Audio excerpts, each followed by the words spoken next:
Yeah, I'm it not. just said it just went live stream offline. Oh, it looks like it's back now. Oh, look at our pretty with Caitlin Chloe. You even put my name first. We're on live right now, though, by I the did. way. Of course, I put your name first. The ladies first. I Absolutely. always put your name first because it's your channel. Okay. Hi, y'all. But we're back apparently, so that's Welcome good. to Ideology. We're pros here. Absolutely. So professional. So I was just introducing Bunty King and Vadim. We were saying hello to them. So welcome back, Bunty King, and welcome your first time, Vadim. It's good to have you both. Thank you for having me, guys. It's really nice. Thanks, guys. Absolutely. Well, we're going to jump right into it in just a second. As always, I'm going to run through very quickly. I'm going to do it a little bit quicker this time than normal and just run through what we've got coming up for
okay. Are we good now?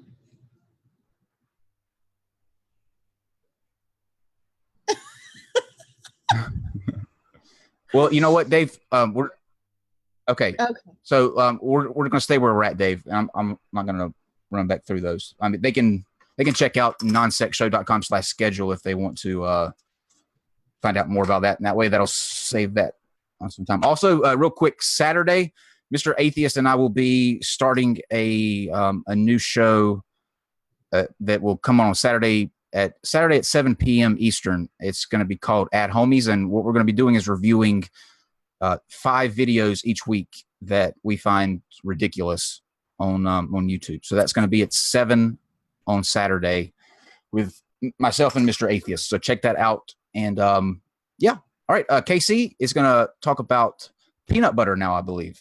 Oh, yeah, I forgot we were doing that. So some of you here may know that Godless Engineer and I just finished doing a peanut butter drive. We didn't organize it, somebody else did, but we collected money from Godless subscribers and followers on Twitter, and we bought a whole bunch of peanut butter. Hey, Dave, do you have the pictures?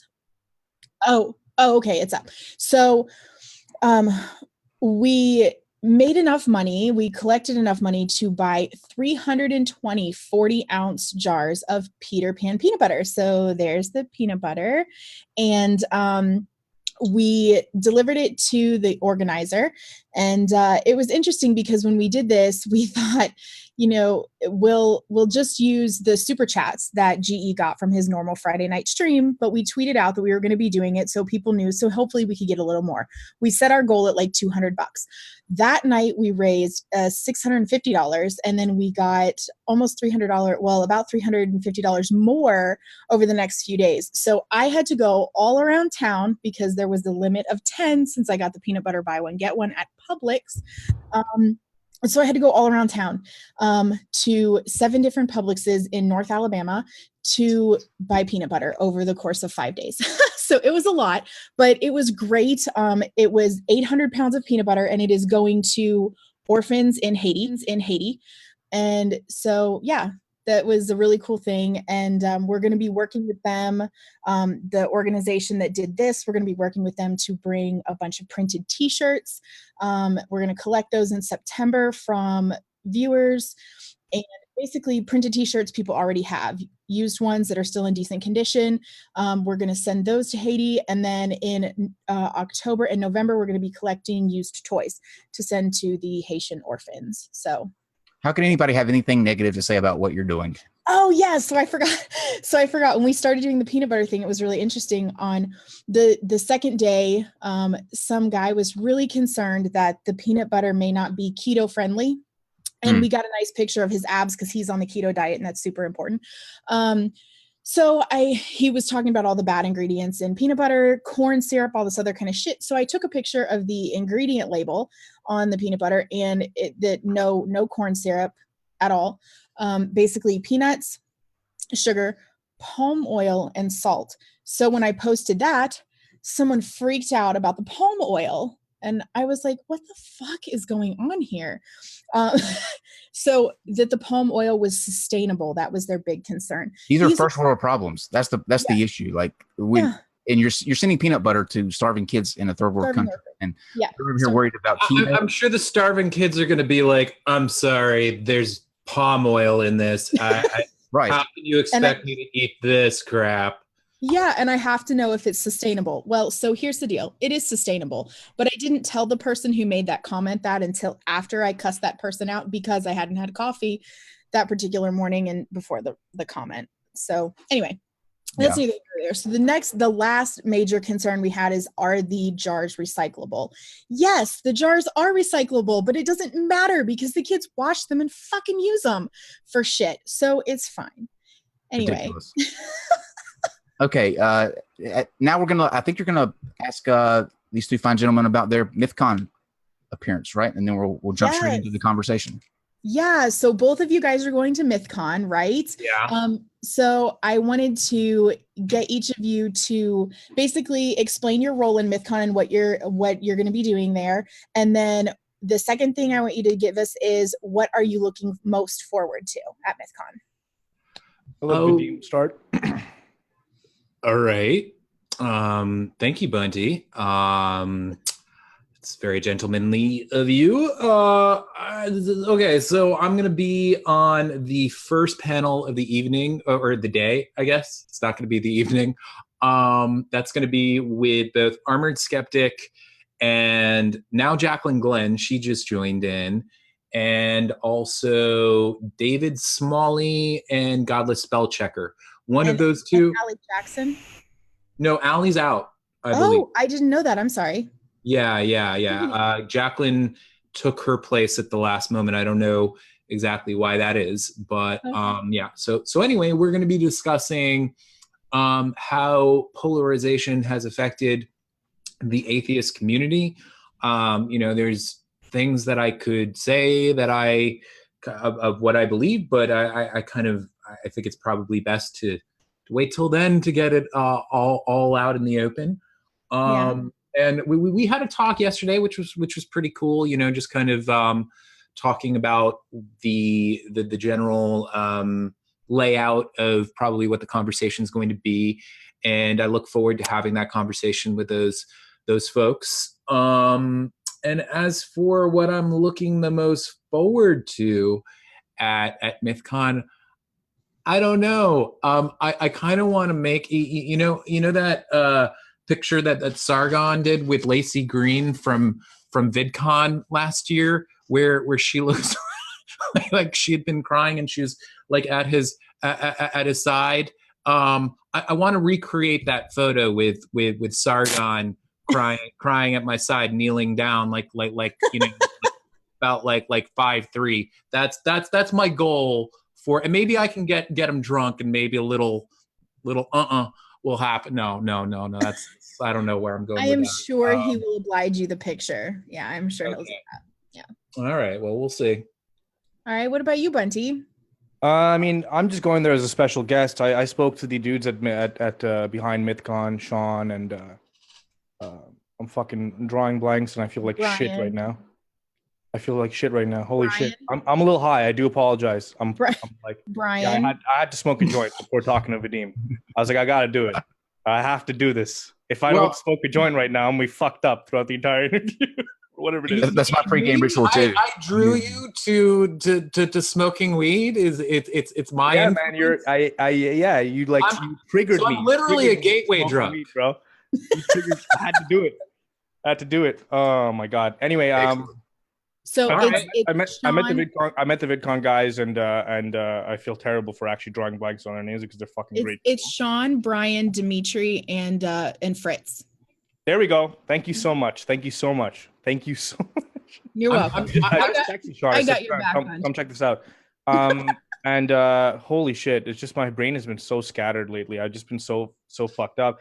I haven't really had time to really think about MythCon. You know, invited as a special guest the first time I spoke to them on their channel, and we had a really nice conversation. And then we did Kilroy, and it was so nice just to meet them there, because it felt very like we were able to talk politics with each other without having any kind of fear of a blowout. You know, it was just like we were going to talk and we were going to chill. And of course, Sean and I really connected on the whole marketing element. Like, he appreciated that I understood it, and you know, meeting his wife and Dimitri's wife, it was just like a great time. And so I was just looking forward to seeing them again for sure. But like, I haven't thought about what's gonna happen, because ever since I got back from VidCon, I spent about three weeks in LA. Also, I just like, I've been so scattered in terms of like where I want to be, what I want to do, and how I want to do it, and how I want to accomplish it, that I just haven't had time to think about anything too far ahead like that. And it's crazy because it's happening a month from now.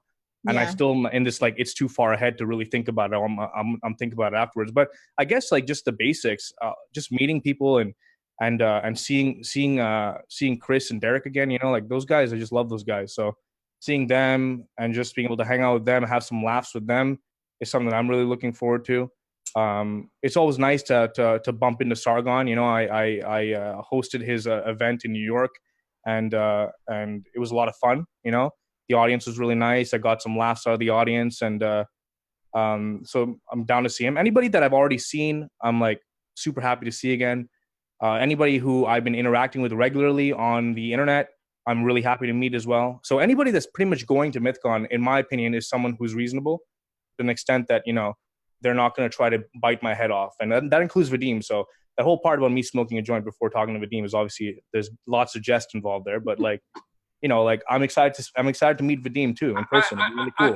I wish that I had actually provoked you to smoke crack instead. That then we'd have a really hell of a show. Yeah, then it's like, then there might be a bit of an issue for you, because people will be like, what is this guy doing to him that's getting him to smoke crack? Like, what's behind the scenes? What Bunty needs to share his DMs he's got with Vadim. All right. Yeah. Vadim, what?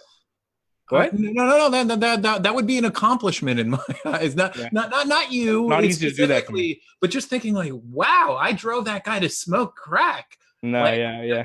That's an accomplishment. That's impossible. It would never happen. Can I tell you guys an amazing story? Like, this is totally off track, but I just think I always think about this. I think that this is hilarious. There was this kid who I sort of knew in high school, and this is very sad. But he when he was 19, he became suicidal, and he decided that he wanted to jump off of his.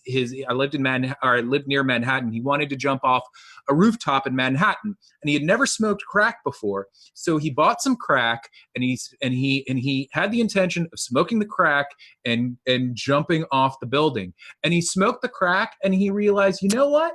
I don't want to kill myself. I want to live and smoke crack. Wow. So literally smoking crack saved this boy's life. And he's still alive today because of the fact that he smoked crack. So that's a crack success story. That's a right? paradox. That's weird because. Smoke crack? Sorry? Does he still smoke crack? No, he doesn't. He's actually like a semi-successful artist. Oh, okay, cool. Huh. Cool. And Bunty King, don't feel bad because we did a show about a month ago, probably 2 months ago now, and I smoked this new strain that I'd gotten from my guy and before the show, and when we started, I forgot my own co-host name. I couldn't say. It could not say so wild. Steve. You know what's awesome is this, that like and why I feel bad when I forget people's names is because generally when I meet someone in person, for me to like for them to have pierced that like level of like that protective layer I have around me to actually meet me in person, to be around me within my own personal vicinity, it's like it's huge for me. So anytime I meet someone in person, it's like it's a really big experience for me. And so meeting Dimitri, and we clicked super well. It was so funny. Like his sense of humor is exactly like mine. We were just making each other laugh the whole time, and it was like it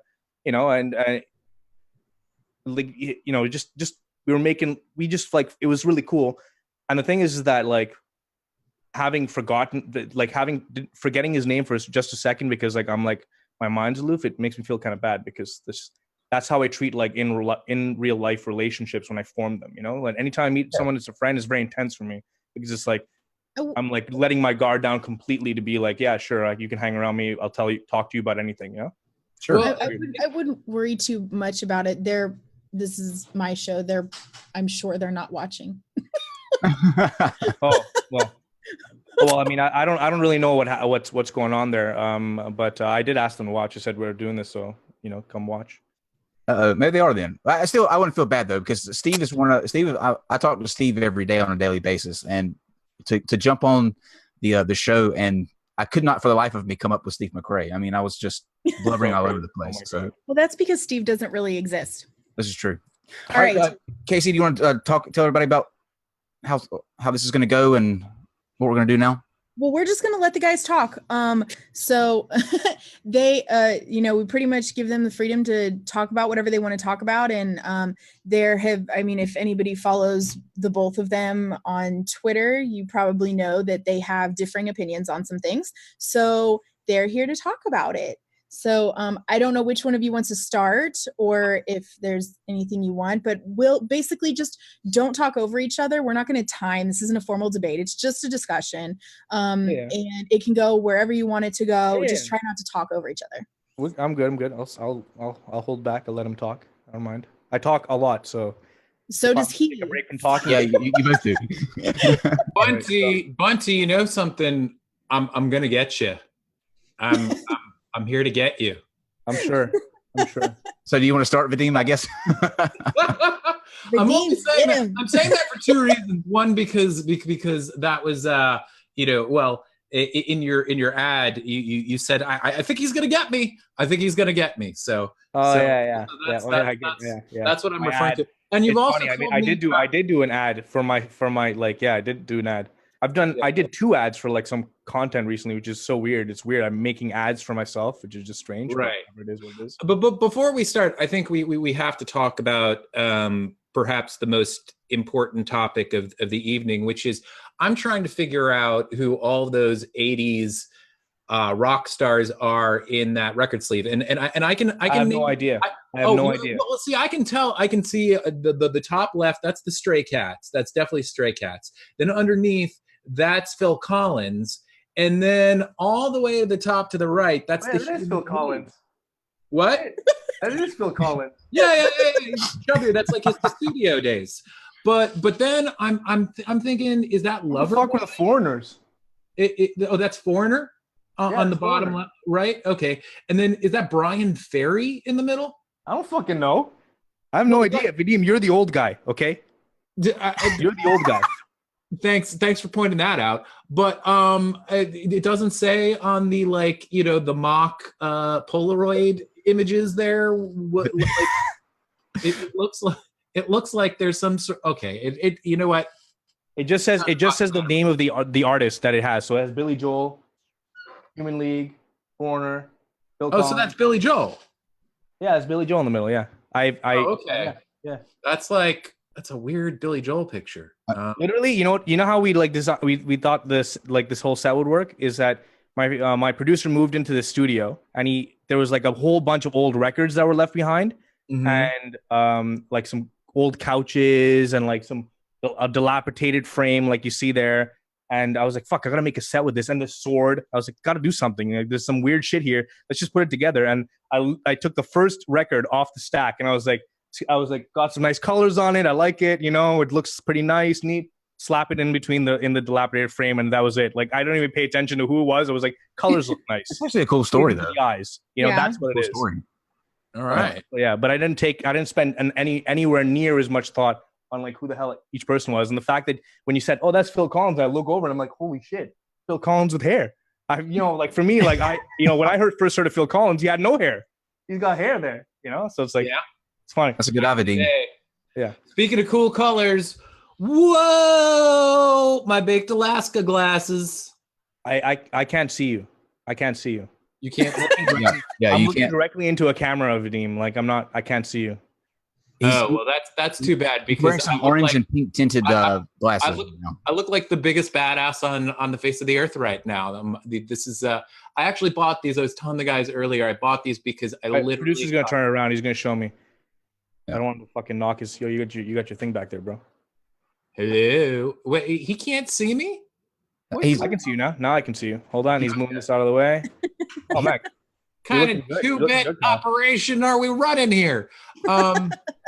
This is I bought these literally because I was like, these are the butt ugliest pair of sunglasses I've ever seen in my life, and I have to own them. I and they were 2 for 1. Are people still talking about Baked Alaska on the left?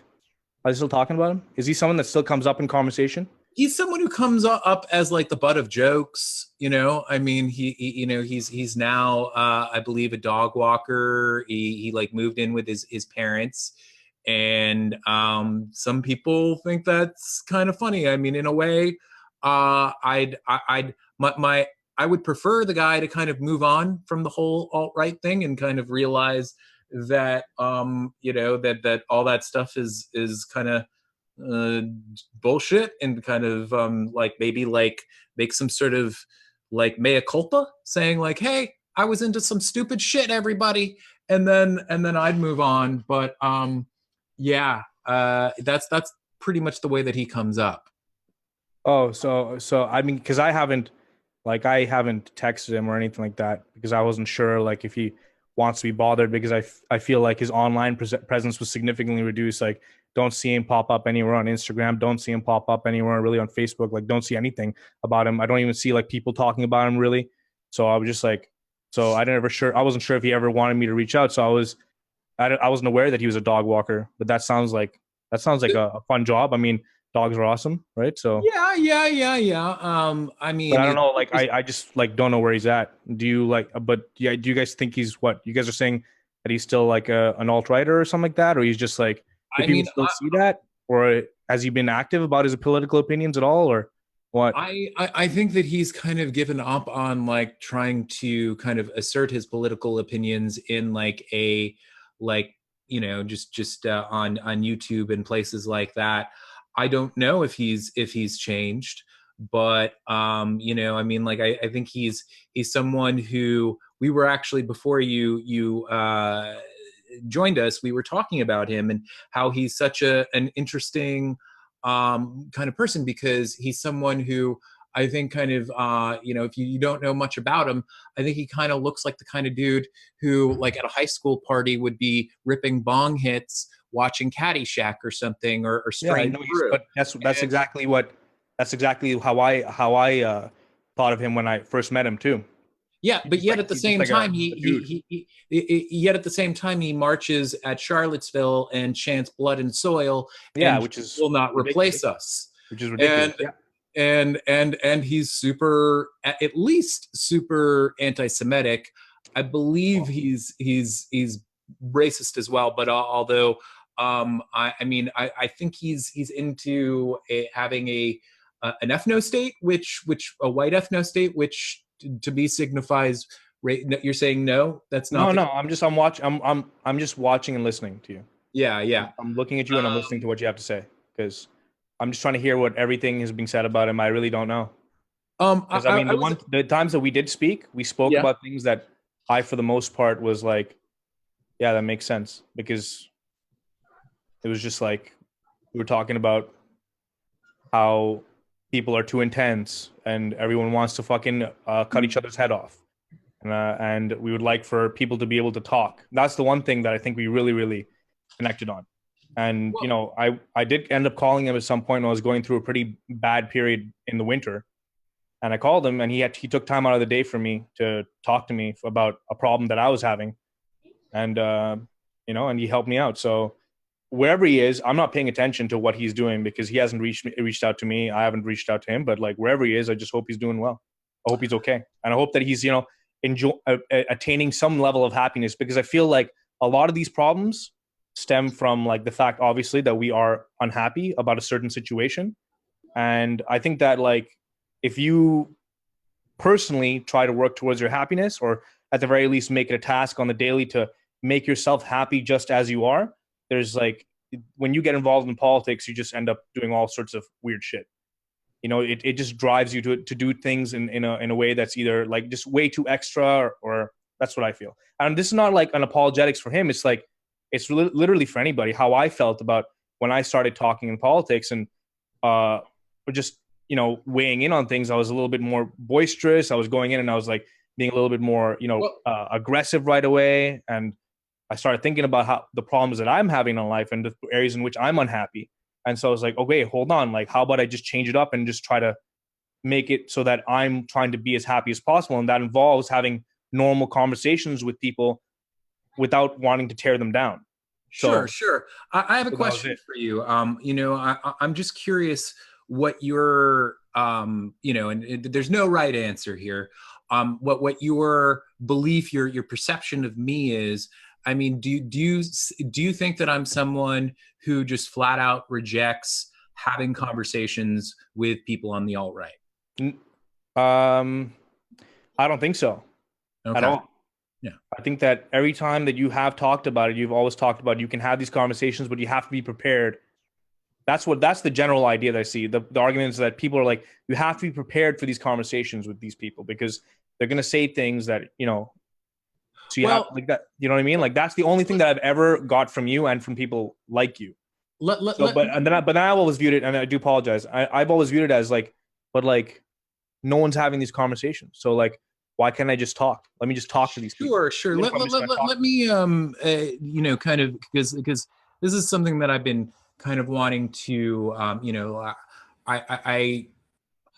been wanting to share with you for like a while, kind of like the nuance of how I feel about this, this whole topic, because like we've kind of exchanged some tweets, and tweets are just very vague. You don't get a full sense of what somebody really thinks.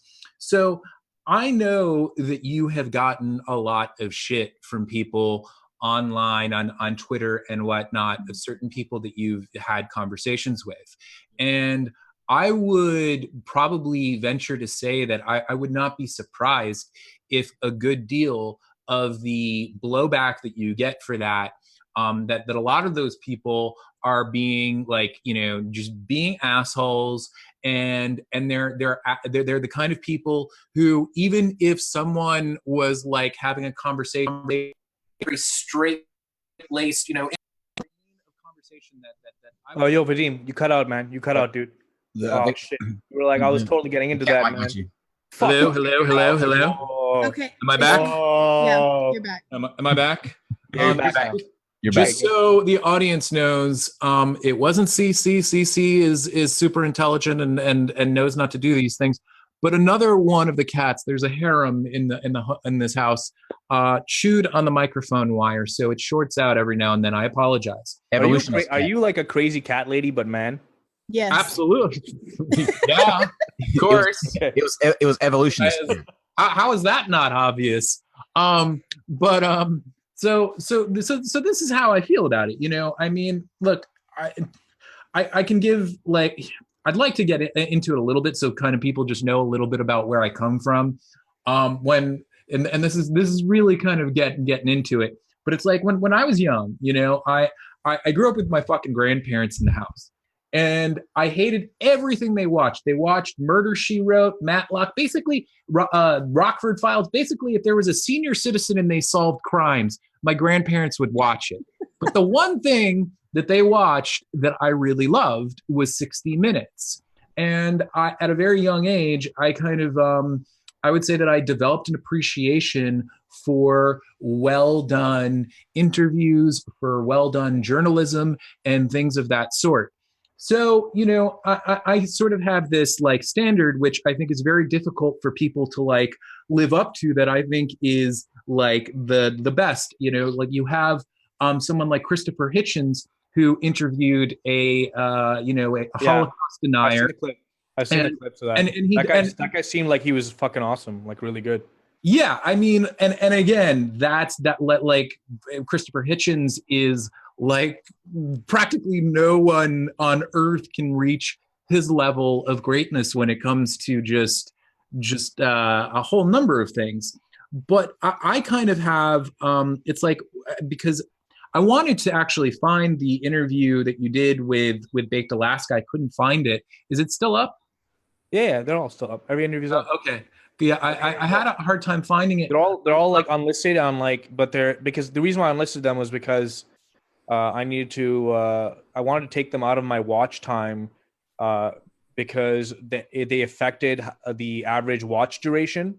Yeah. So I had to unlist them, but they're in a playlist called BK Live or Bunty King Live, and they're all there. Every single interview I've ever done is all there. So they're there. They just have they just have interesting names for each of them, because I always try to get creative with the names and the questions. But yeah, there's two. I did two with them actually. Okay, so this is the thing. I saw a little bit of like I saw a few minutes of one, and I personally, like, you know, when I watched it, I was like a little kind of, for lack of a better way to put it, like a little dismayed. If it would have been any other interview, it would be fine. But it's like, and I understand that maybe you think that there is, and I'd like to hear, you know, what you think about this, like that you think that there is a you know, utility to kind of hanging out and just broing out with these people. But I feel like when someone literally has, you know, is literally the kind of person who does go on like to these Unite the Right rallies and chants things like blood and soil and Jews will not replace us, that because of the fact that you are a naturally funny guy, you're a naturally like gregarious, nice guy, people just like you. I feel like when you have that same level of familiarity or just, you know, coolness with someone of that sort, it can really give the impression to people who are watching that the person that they're watching, that there's nothing wrong with them, you know, and it can make I do believe that it makes their whole shtick more palatable to people. Okay. So that's you know, that's really understandable. Yeah. Formal logic, and I can't fault it, because you obviously don't know every single thing about me, so you're just going to see what I'm presenting, and all I'm presenting in those interviews is that it's two people having a conversation and broing out, and like, so people will see that presentation and that's all they have to go on, and then they have their interactions with me to go on, but nobody really knows what's happening like here right now. Nobody knows what's happening inside of me as I'm doing, or what the whole thing, what the context is for me. The reason why I chose to like be a little bit more friendly with people on that far on the right is because I knew that there were people who were somewhat entertaining the fact that maybe this is the right path for them, the path that, like, you know, they're seeing these stupid blog pieces about how, you know, just white people in general, they're seeing all this like garbage about, you know, toxic masculinity, which is, listen, Lacey's explained toxic masculinity to me, and that's, I understand it. However, it's just the way it's presented, it makes people feel shitty about themselves, right? So my goal was to bridge this gap between these people who are entertaining this possible ideology and seeing something as an alternative, being like, oh shit, wait a minute, there's this guy's brown and he's totally just like me. Whatever. Like, why am I doing this? And also assuring them that I'm not an outlier. That was something that would really, really annoy the shit on me when I'd hear that. And they would always use that to discredit me, by the way. And a lot of people do. You're an outlier, but you're different. You're just different. It's like, no, I'm not. I'm a fucking average guy. Like, I'm really not a cut above the rest. Saying I'm an outlier for like my ethnic background is like a really, really weird thing to say. It's like saying that everything else is shit. You are the one thing that is okay. It's like, no, I'm fucking average. There's so many people like me. So the idea is that they are drawn into that. So it was my way of just finding those people who are, because I know that every entertainer on this platform has an audience, and every audience they have is diverse. And it's like, there's so many people from different points. You can't just say that the only people watching Baked Alaska were just people that are alt-righters. No, it's a bunch of people watching him. There are people. Sure, Bunty. So I'm just saying. No. I understand, and I think that your intention, you're well intentioned, and I'm not even saying that maybe there aren't some people who got what you wanted from it.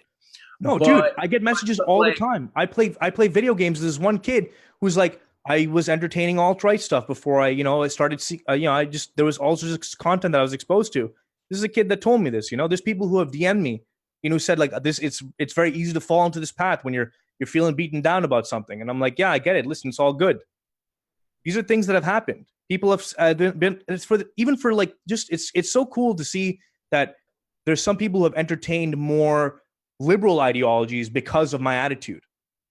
Like it's not always work towards the right. There's people who I feel who met me were probably a little bit more conservative and then saw what I was doing and saw everything, like saw me on this platform just doing whatever I was doing, which isn't that much, by the way. I'm literally just having conversations, recording videos, and just reacting to things. It's like easy stuff. Anybody could do this.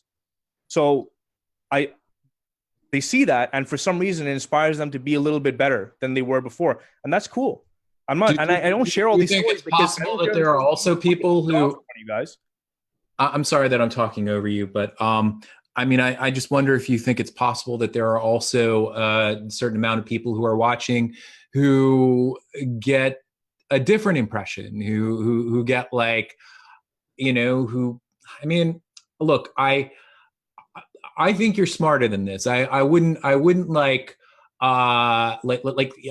kind of like call you like a Candace Owens or something like that. But some people would say that I'm just doing it to be like famous or something. Yeah.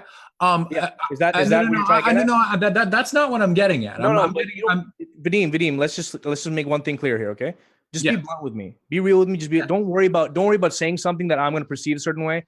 I'm assuming that right now in this conversation, you are coming at me with good intentions. That's what I'm assuming. So I'm letting my guard down completely. So feel free to say what you feel is best so you can get directly to it. What I'm saying is that like I think that you are more thoughtful and certainly less like someone like Candace Owens. I just think that she is just very cold. I think she's like cold-hearted. It's all an act. She's an opportunist. Yeah, absolutely. A major opportunist. I do not view you in that way. Yet at the same time, there are some people who, what do you say to people who kind of view you not in the way of being an opportunist, but basically being a like token? Because sometimes when you have people of different ethnicities or different sexualities, different things that kind of like, it adds some sort of credence. Somebody like Milo did this. That is the most, like, for me, like that is the most ugly thing that anyone could ever assume of me, because they're assuming that they're way more intelligent than I am, that they see something that I don't see. And And it's a very, very shitty way to treat someone, to be like, hey, have you ever considered that maybe you're being used as a token? It's like, hey, have you ever considered that, like, I would know when I'm being fucking used? You know, like, that's the thing that it really, that irks me. It's like, I know when I'm being used, and I want you to notice, take very clear note. It's like, you can look at who I'm engaging. Well, I know when I'm being used. The alt-right are users. I mean, like, have you seen that footage of Richard, what's his name? You guys know who I'm talking about. Richard Spencer. Yeah, Richard Spencer, where they basically admit, like, oh, we're not for real about that free speech thing, right? And he basically is just, oh yeah, no, I know about all this stuff. Yeah. Yes. I don't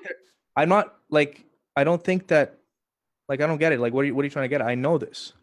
I'm not saying that you are doing anything because that's what you're trying to do. But I do think that it's very possible that in some of these cases that it is advantageous for them to have different people who accept what they do, and it kind of becomes like I haven't talked about the alt-right on my channel in a long time. When's the last time I tweeted about the alt-right? Yeah, no. I'm not saying that you even have, but this is the last time I barely try to get political. So right, I'm not here. I don't have these conversations with them anymore. There's things that happened to me because of what was going on with all the stuff, with all the blood sport stuff that was happening. You saw that very tumultuous state that was on YouTube at that moment for a lot of people. They felt it was really, really hardcore. Like, do you know what I'm talking about? Yeah. Everyone felt there was a lot of tension. There was a ton of tension pre-VidCon, ton of tension because of everything that happened. Okay. So during all that time, man, there was things that happened to me that were pretty shitty, and I don't talk about them because it's just something I don't want to draw attention to. And there's been a pretty significant drop-off in the amount that I interact with people on that side for that reason. Right. So it's like I'm just doing things now where I'm just talking to people who are just not on the fringes. If you are a normal person and you want to come talk, we'll talk. But fringe stuff is like, I'm beyond race. I don't talk about race anymore. It's like some people think I'm a little fringe. I don't really. I'm definitely not centrist. That's for sure. But I don't know if I'm fringe. I'm not joining Antifa tomorrow or anything like that. But okay, well, we can move on to another topic if you want. But I just kind of want to like wrap that up, at least, unless you have more to say. Oh, Vadim, I just think it's really shitty. It's really shitty behavior on their part to assume that I'm just some fucking token, which I think is really fucked up. It's very fucked up. Well, but the thing is, if they were standing in front of me, they would be like, they would not have that same fucking attitude. Oh, this guy's just a token. Yeah, okay. It's a very, very disgusting thing to say. Sometimes people become tokens without I mean, there are willing tokens, and then there are tokens who just become tokens. They I don't know. I'm not articulating this very well, but I can see how people can come to that conclusion. Like, I think that you're a more thoughtful person than that, but I just ultimately, I mean, really what I have to say is, and you already acknowledged some of it, when you said that, like, that point that I made about not wanting to kind of come across too friendly, that it might give people the impression that these people don't hold as shitty views as they actually do. But I just want it to be known, because I remember you made one video, and I'm sure it came out of frustration of like some genuine assholes who were, because I've been subject to that as well. I've been subject to I've been stung by the same thing. Like there's some people who are never going to be satisfied, but you in this video, you were very angry, and it felt like you were lumping all of the criticisms that you were getting into one category of just people who just didn't want to see you exercise your freedom of speech, and you were like, this is my channel. And I just wanted to say that there may have been those criticisms, but there were also much more thoughtful criticisms that have more nuance to them that were a part of that.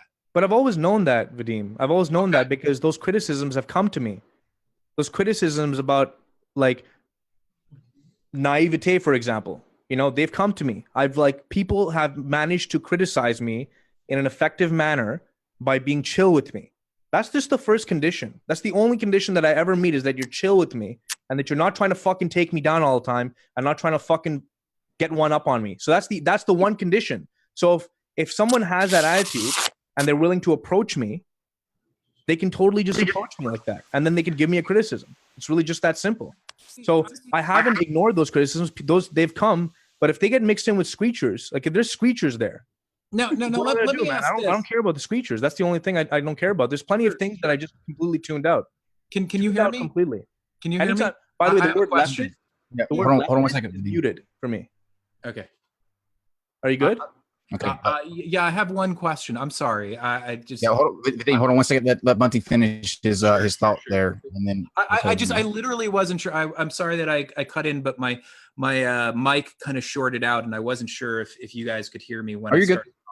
Okay, good. so go. Yeah, you're good. Go on. Finish. Go ahead, Bunty. Thought, Bunty. Yeah, I'm just saying. Like, I've muted words like leftists. I don't care. Like, anytime anyone talks about leftists, I don't give a shit. It's the most annoying thing because I'm so beyond it.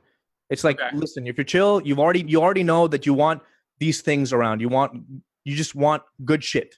You don't want to have to deal with any kind of you don't have to. You're not like, you're clearly above the whole racial divide thing. That's the people that I'm interacting with regularly are clearly above like the whole like, all right, fuck dividing people on race. Like, that's just enough. They're done with identity politics.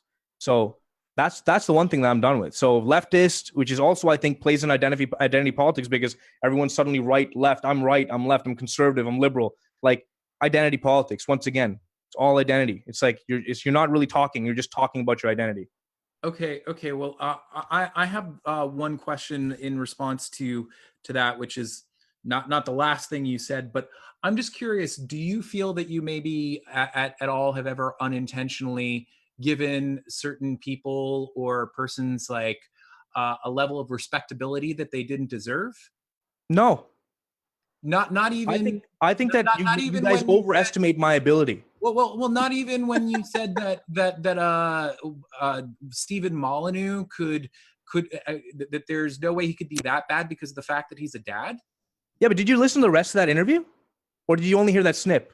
I listened to the majority of it. You're saying no. No, I didn't listen to it from start to finish, but I listened to like at least. Well, then that's something that really bothers me, is because I'm pretty sure I said something very important in there that was like huge, that I thought was on like one of my core messages was just like to communicate with people around you. You have to communicate with people around you. That was like the biggest takeaway I had from that thing. But the one thing that people latched onto was the one thing they were using to discredit me or make me seem like an idiot.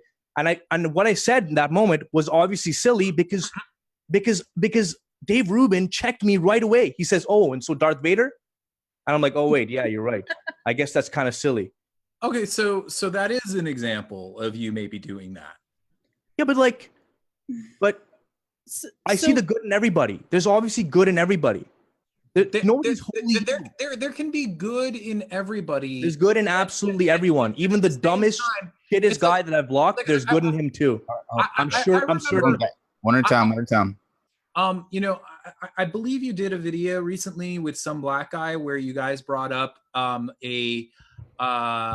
you were talking about issues related to this, and you brought up a documentary that I've seen where. Do you know what I'm talking about here? Yeah, the documentary on Netflix about the black dude that made friends with people in the KKK to get them out of. Yeah, exactly. Yeah, and I think that one, the documentary itself is great, but that guy is a really inspiring figure. And the thing is that he went about that in a very different way. Like, he wasn't having public hangouts with people. He was having very he was having very private interactions. The first interaction that he had with that gentleman, there were like guns on the table and things. I do think that there is some good that can be done with Yeah.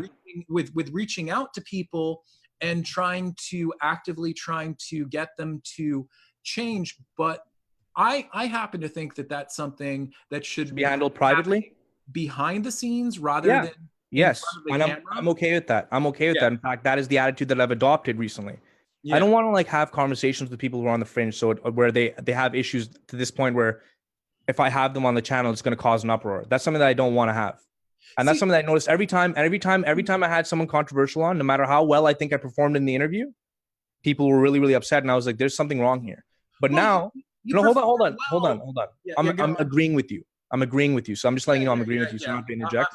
I know you're agreeing with me. Go on. Okay. So where was I?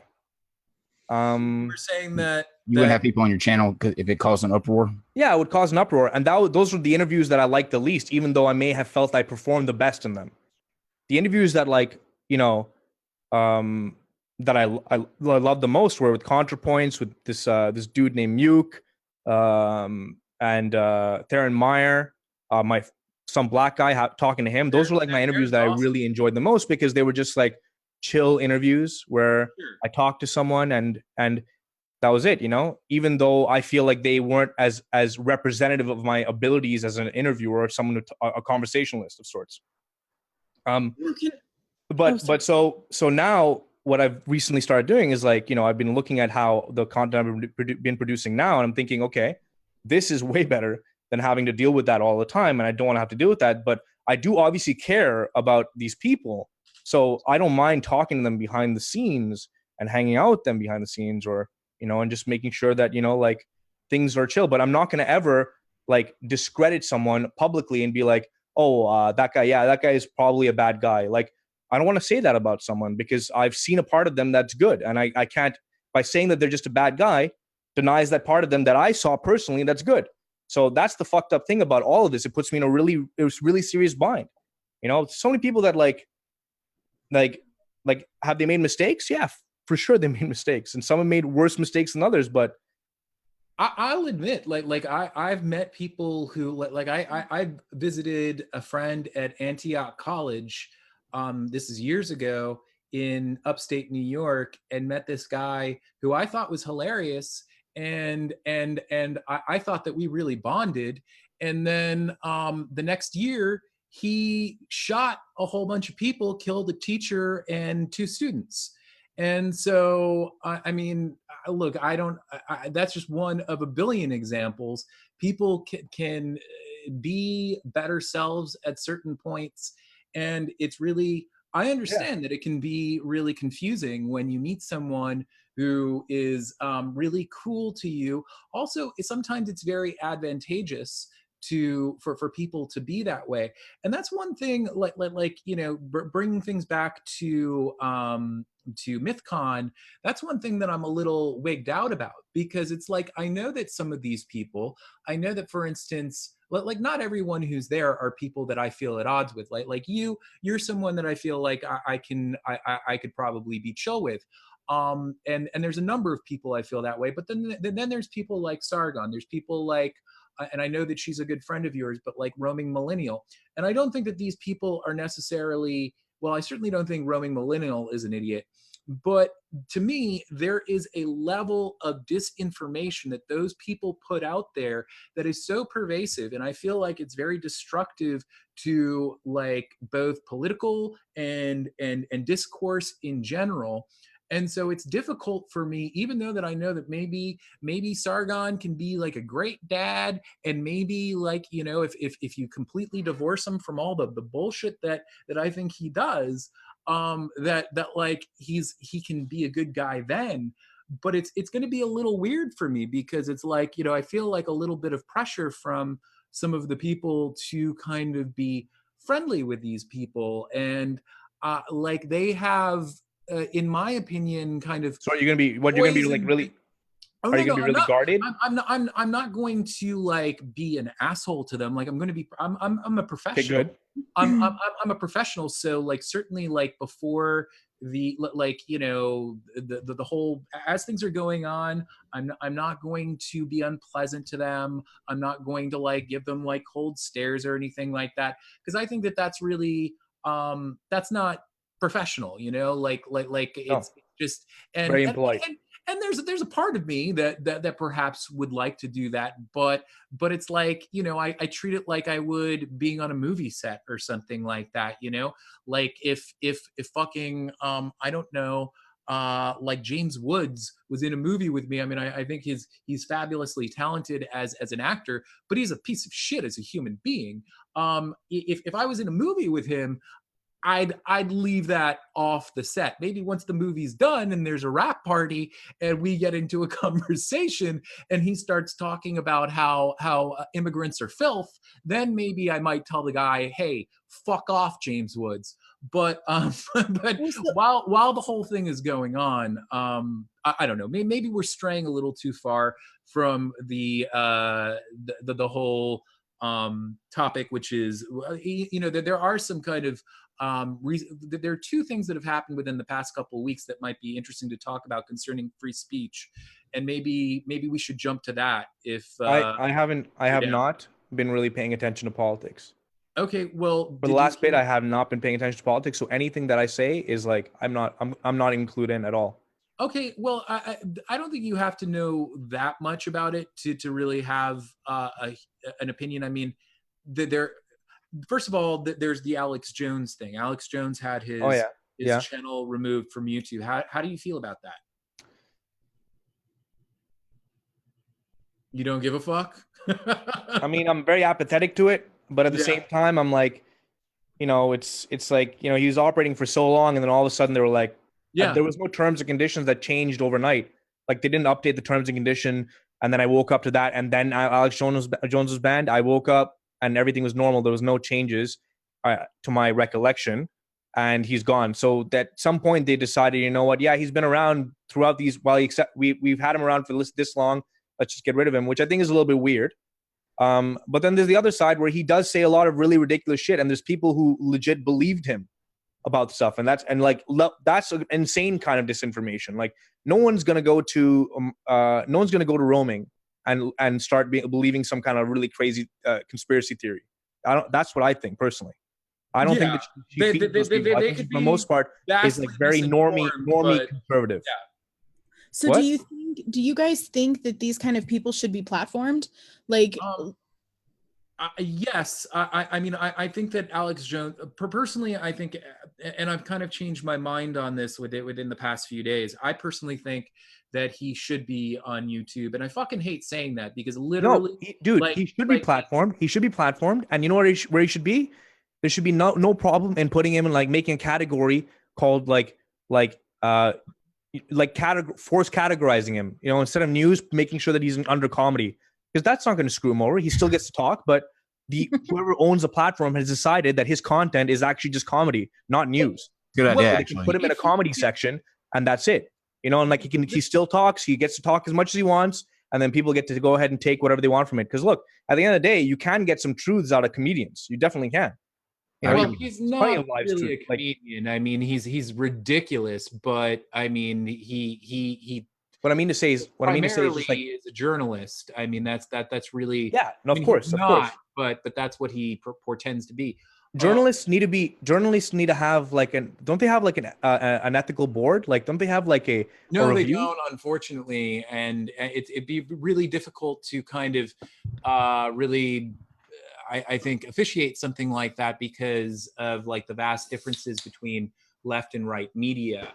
But as far as Alex Jones, I just want to kind of get out my thoughts on the subject, because some people might be like wondering kind of like where I stand on it. At first, I thought that he legitimately had broken terms of service, and it was a rightful dismissal when he was gone. But I've actually since learned that, because these have to do with Sandy Hook videos that he made, and supposedly garbage, by the way.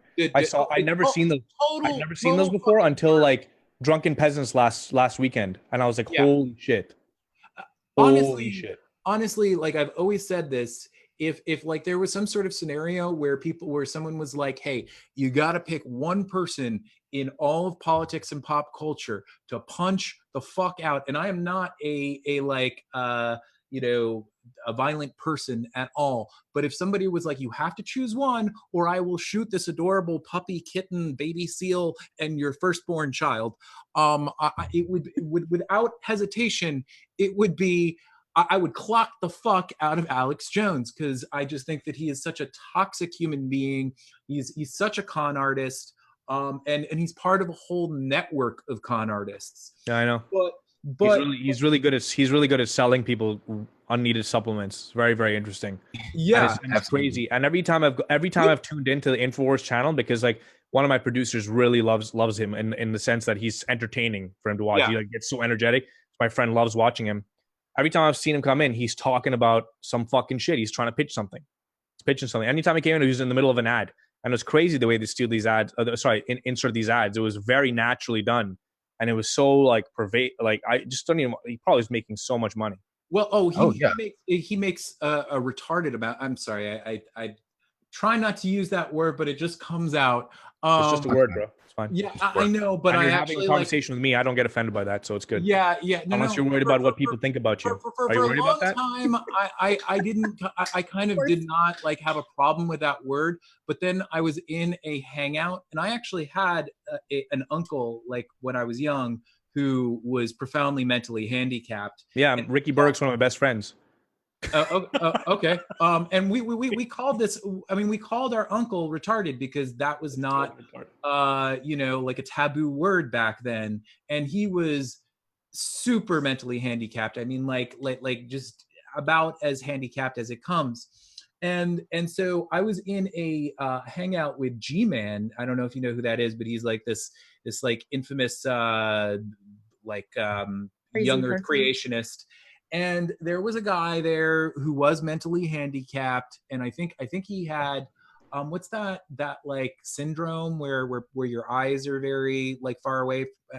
Anyway, I mean, this is awful, but he talks like this, and God, I shouldn't do that. That's bad.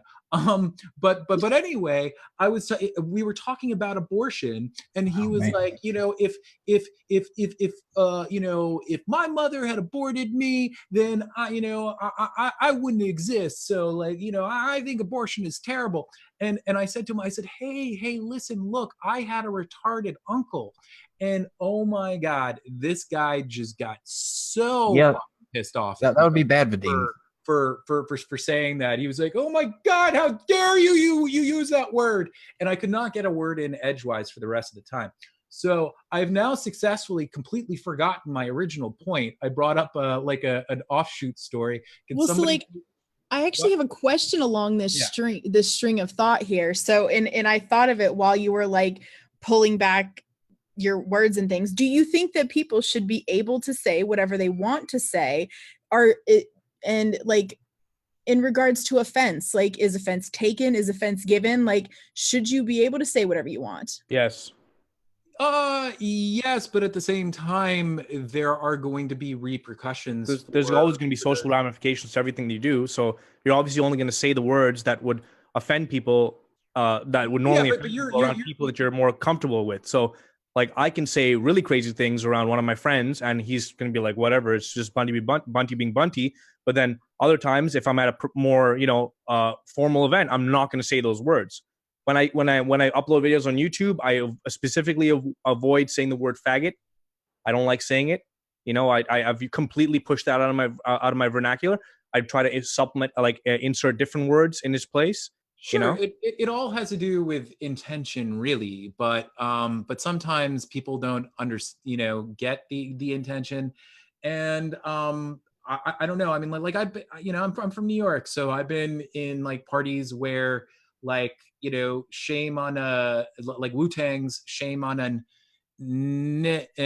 don't want to say the word out loud. Sorry, not going to say that word online.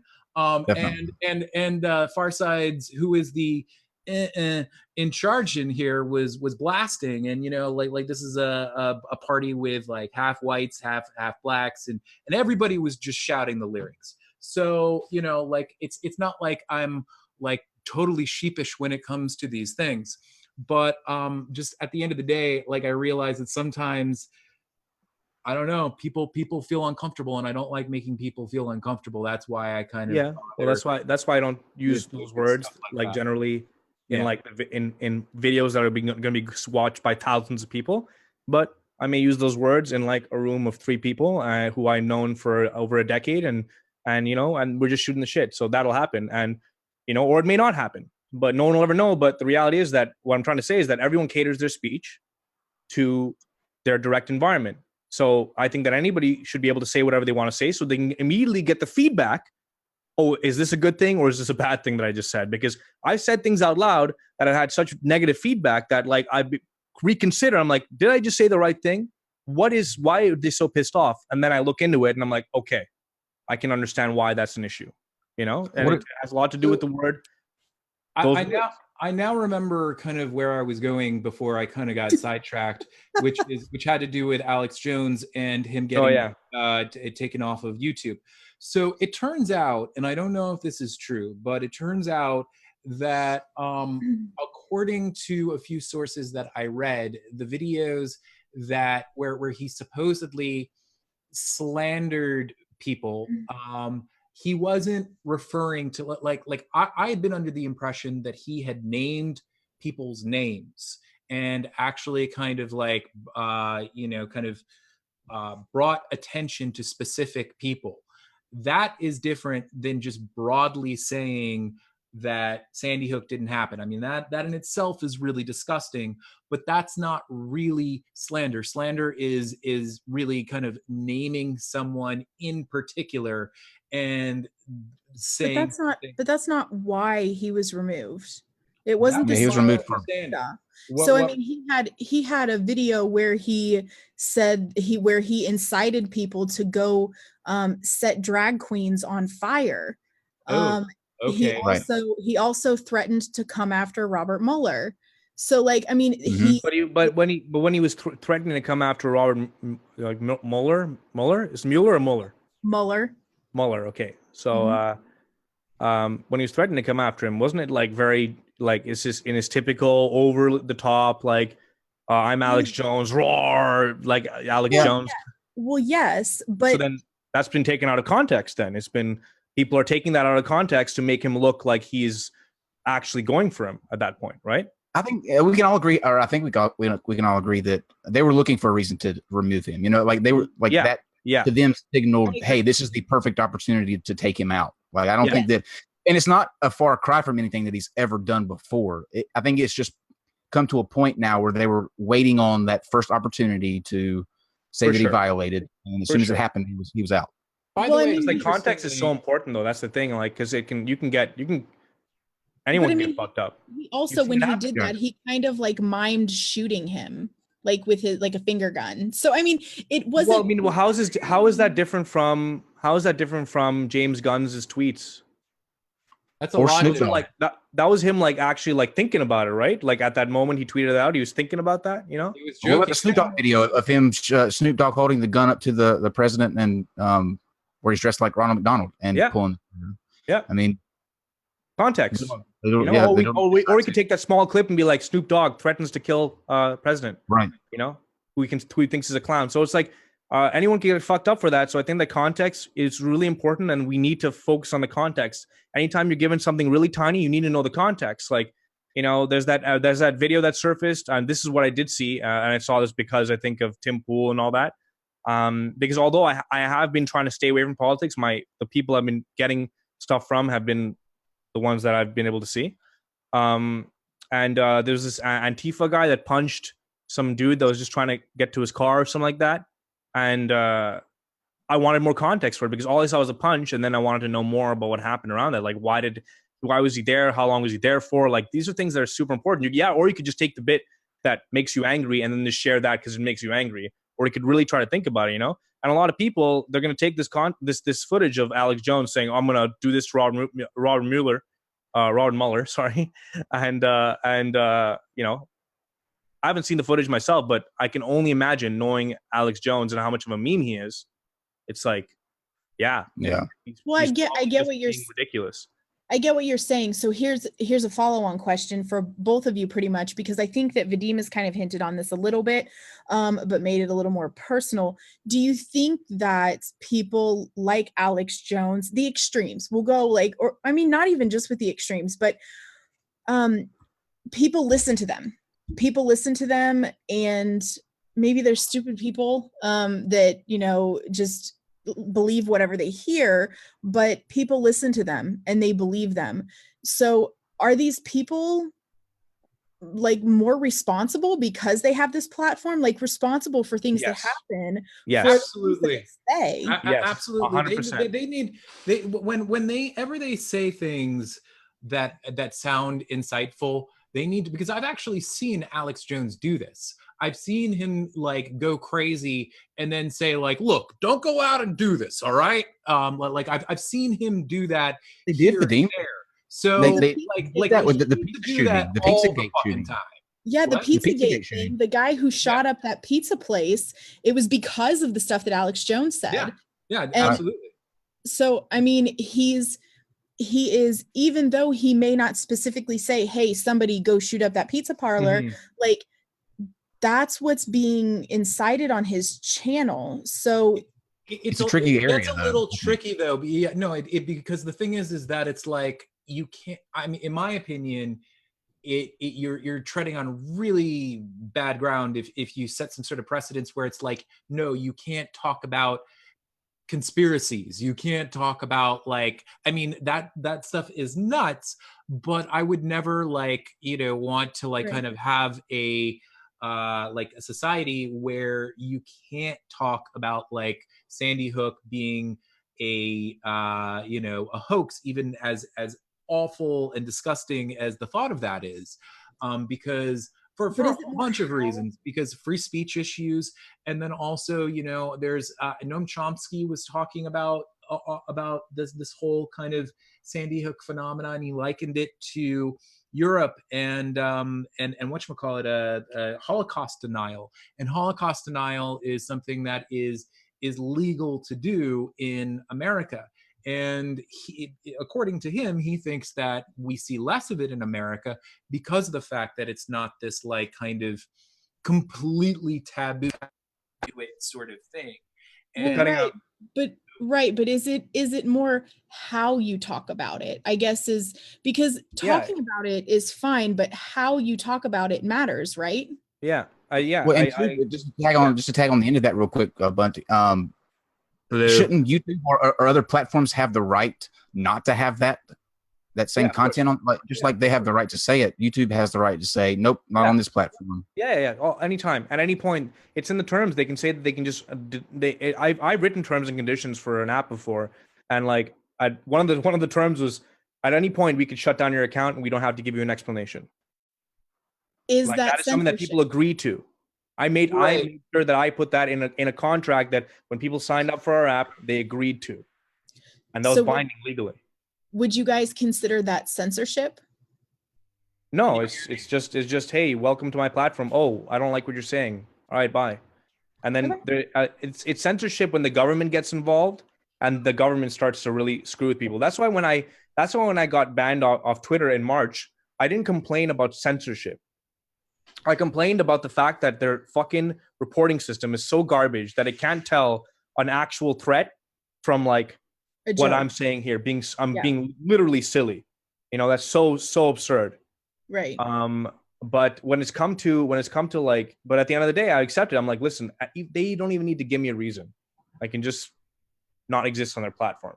Bunty, I'd like to ask you, this is related. How do you feel about colleges who refuse to have certain speakers? Do you feel like that is do you feel like that violates free speech? Our college is public or private? But either one. Public, I think, should be public. It's public, so it's kind of screwed up to deny portions of the public. Even specifically private, even most private colleges. Hold on one second, Vadim. Vadim. Hold on one second. Let him finish out his thought, and then we'll give you plenty of time to respond back to him. Okay. All right. I thought he was wrapping up there. Sorry. Go ahead, Bunty. All right. I thought I was just waiting. I was watching Vadim talk. I wanted to listen to him. Okay. So I was going to say, even a lot of private colleges take things like Pell Grants and take money from the public. Honestly,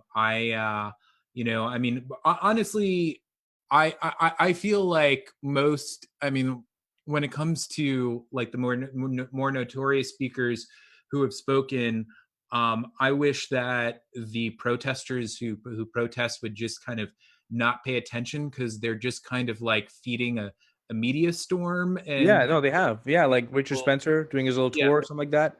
Yeah. And that how many people were there?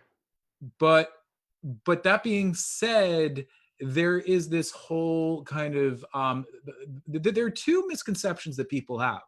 One is, like, they talk about Berkeley, and a lot of people think that Berkeley. What? That there were certainly people talk about what? I didn't hear what you said. What was the word you said? Berkeley. Talk about what? Berkeley was Berkeley? Yeah, Berkeley. Okay, Berkeley. Okay, cool. Okay, so don't get me wrong. The protesters at Berkeley were really fucking out of line. I mean, I'm sorry, like setting shit on fire. No, that's crazy. But there's this misconception that a lot of people have that the college was not allowing people like Ann Coulter and fucking Milo Yiannopoulos to speak, and they were actually going out of their way to try and find venues for them to speak on campus. And in Milo's case, he literally said that he was going to read a list of like immigrants who were at the, so he could have outed these people, and still they were trying to get him to be there. That being said, I wouldn't have a problem if Berkeley was like, no, fuck this guy, we don't want him to speak here. And the reason for that is because I think that there should be academic standards at schools, and it's sort of like, kind of having a having Ken Ham speak at MIT or something. Yeah, I don't think I should ever speak at a university, because I haven't gone to like through the entirety of university, so I don't think I should ever speak there. I think it's kind of weird, unless you're doing comedy. Unless it's 50 years from now, unless it's like 40 years from now, and I've done something amazing, and like I've done multiple things, then I'll maybe talk at a university. But like when it comes to like, if I'm just some guy that, I don't know, I just think that it's kind of weird. But regardless, I mean, at the end of the day, honestly, Vadim, like, I just don't care about politics anymore. I don't care about it. I really don't. I just care about people. So if they come to me on an individual basis, I'll talk to them, and I don't really care. The politics is it's a dead meme to me. It's a dead meme. Like, there's some things that I want to say. There's some things that I would like to talk about, because they'll come up, and I will talk about them because I feel personally about them. But yeah, no, for the most part, man, like, yeah, the politics, man, just it's just painful. It's really painful. Well, I agree. It can be difficult. I mean, it's just that I just, like, well, you're telling me about all these people. You're telling me about like people who like got rejected, and I just like don't care anymore. It's like so weird. Like, I just don't care, because there's so many people who like are pro free speech or pro this or pro that, but then they'll just do something and that runs against whatever they believed. Oh, absolutely. Candace Owens, who's like this person who's like trying to stand up for what's right, but there's like tons of shit that she's done that's like that she's not addressing, that's just happened. And it's like, I don't know. Absolutely. Kind of weird. Milo is a perfect example. Milo bitches all the time about the crowds that boo him and whatnot, and maybe he has that right, but at the same time, I have this footage of him hanging out with Sargon and what's her name, Laura Loomer, and a few other people, telling the audience, go to these places and boo the crap out of them, and and like it's totally like incredibly hypocritical. They don't like it when it's done to them, but they want it done to the other person. Yeah, exactly. Yeah, exactly. And I've noticed little. I don't notice. I can't bring you all the details about every single time I've seen it happen. I've seen it happen often enough where I'm like, this is getting tiring. This is really stupid. There's a lot of back and forths happening here. The most recent one, the whole James Gunn thing, like taking that shit out of context, not even referencing what he had to say about his tweets, just kind of going at him like anything. And it's happened to both sides now. It's been like we're just attacking each other in the same way. When do you feel it's happened? And I'm like, fuck politics. To the right. Fuck it. When do you feel it's happened to the right with Roseanne Barr? Is that what you're talking about? No.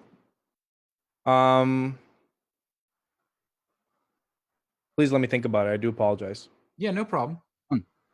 Oh, like my friend Simon Chilinsky.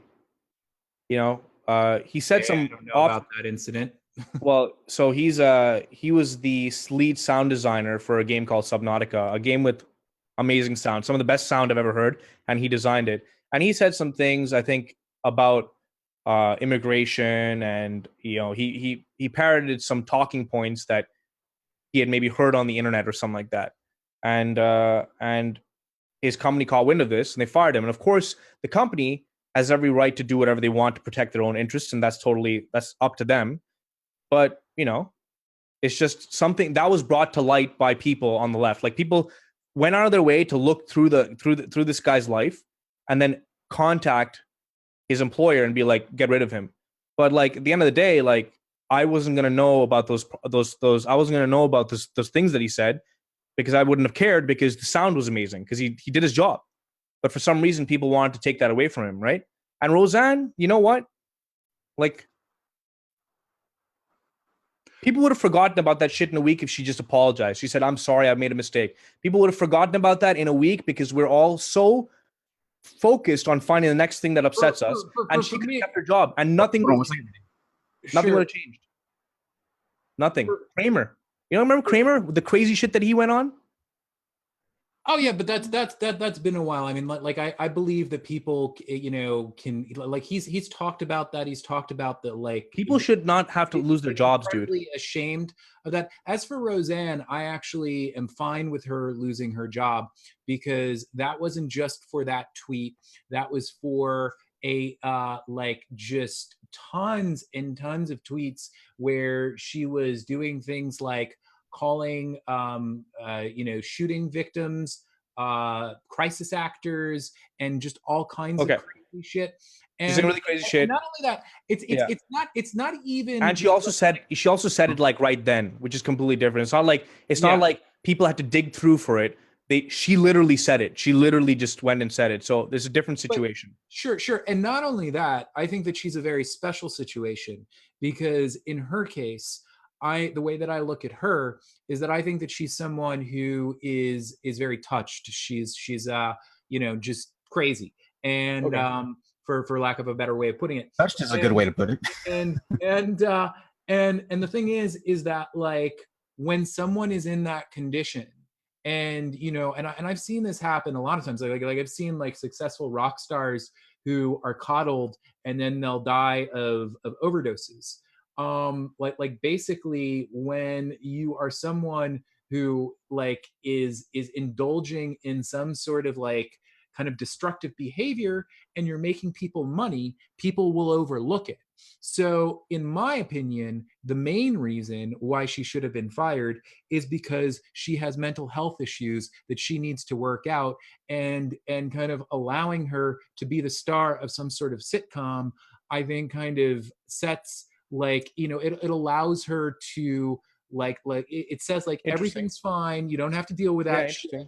I got you. That's how I feel about that. Interesting. Well, I'm just in defense of my friend Simon, who I actually appreciate. He's a really cool guy. I just feel like people did, once again, took tweets, sent them to people, and I just think that's I just think it's fucked up. It's really fucked up behavior to do that to people. Yeah, I think it's not cool. I mean, I'd have to see the tweets, and I'd have to doesn't matter what tweets they are. I really, at this point, like, it's like if you bring up old shit, Well, how old was it? I don't know. I don't remember how old it was. I didn't really care. I was really like, it's just for me, anytime I see something that's like it could be from a year ago. It's like, whatever. Like, I was different a year ago. There's some things that maybe I said a year ago and I could look back on and be like, whoa. Oh, you cut out the. Oh, Yeah, going crazy. evolutionist cat again. Okay, So I think we're good. Sorry, I sorry about that. You need an Yeah. intro. Anyway, so I don't know what I was talking about here, but I think what you were saying is it like to sum it up. Let me see if I sum up your position right.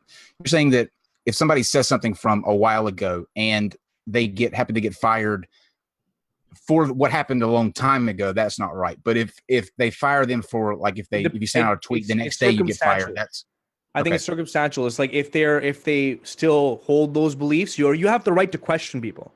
You have the right to be like, hey, do you still believe this? You know, is this something? Or explain yourself, please. But this is something that like he had already explained, already done. You know, but they brought it up again, and for the purpose of taking him down a notch.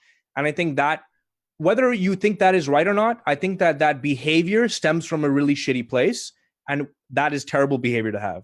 To go online and search for someone to tear down is terrible behavior to have. If you want to do it, but I'm not going to be around that shit. I think it's a case by case basis with these things. I agree with you to a major extent. It just really depends on kind of like what's said, what kind of position that person holds.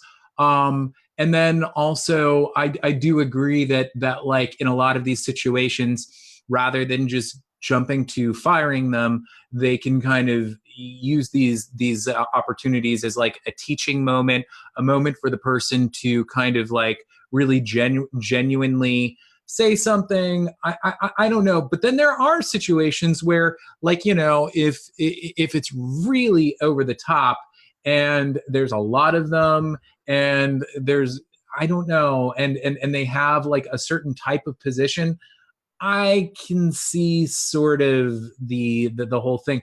But that being said, I do think it's kind of lame behavior. Like a lot of people have way too much time on their hands if they're going through everybody's back catalog. Or they just have a problem. They have a legit problem. And like, you know, looking through, like, I mean, I'm looking. I'm like wondering, like, is there someone high profile who's like within the vicinity of a James Gunn who has had this happen to him on the left? What about Donald Sutherland when Donald Sterling? I mean, not Donald Sutherland, Donald Sterling, when he made those comments, and you know he was the owner of Golden Gate Wars over in California, and remember the amount of racist things that he said.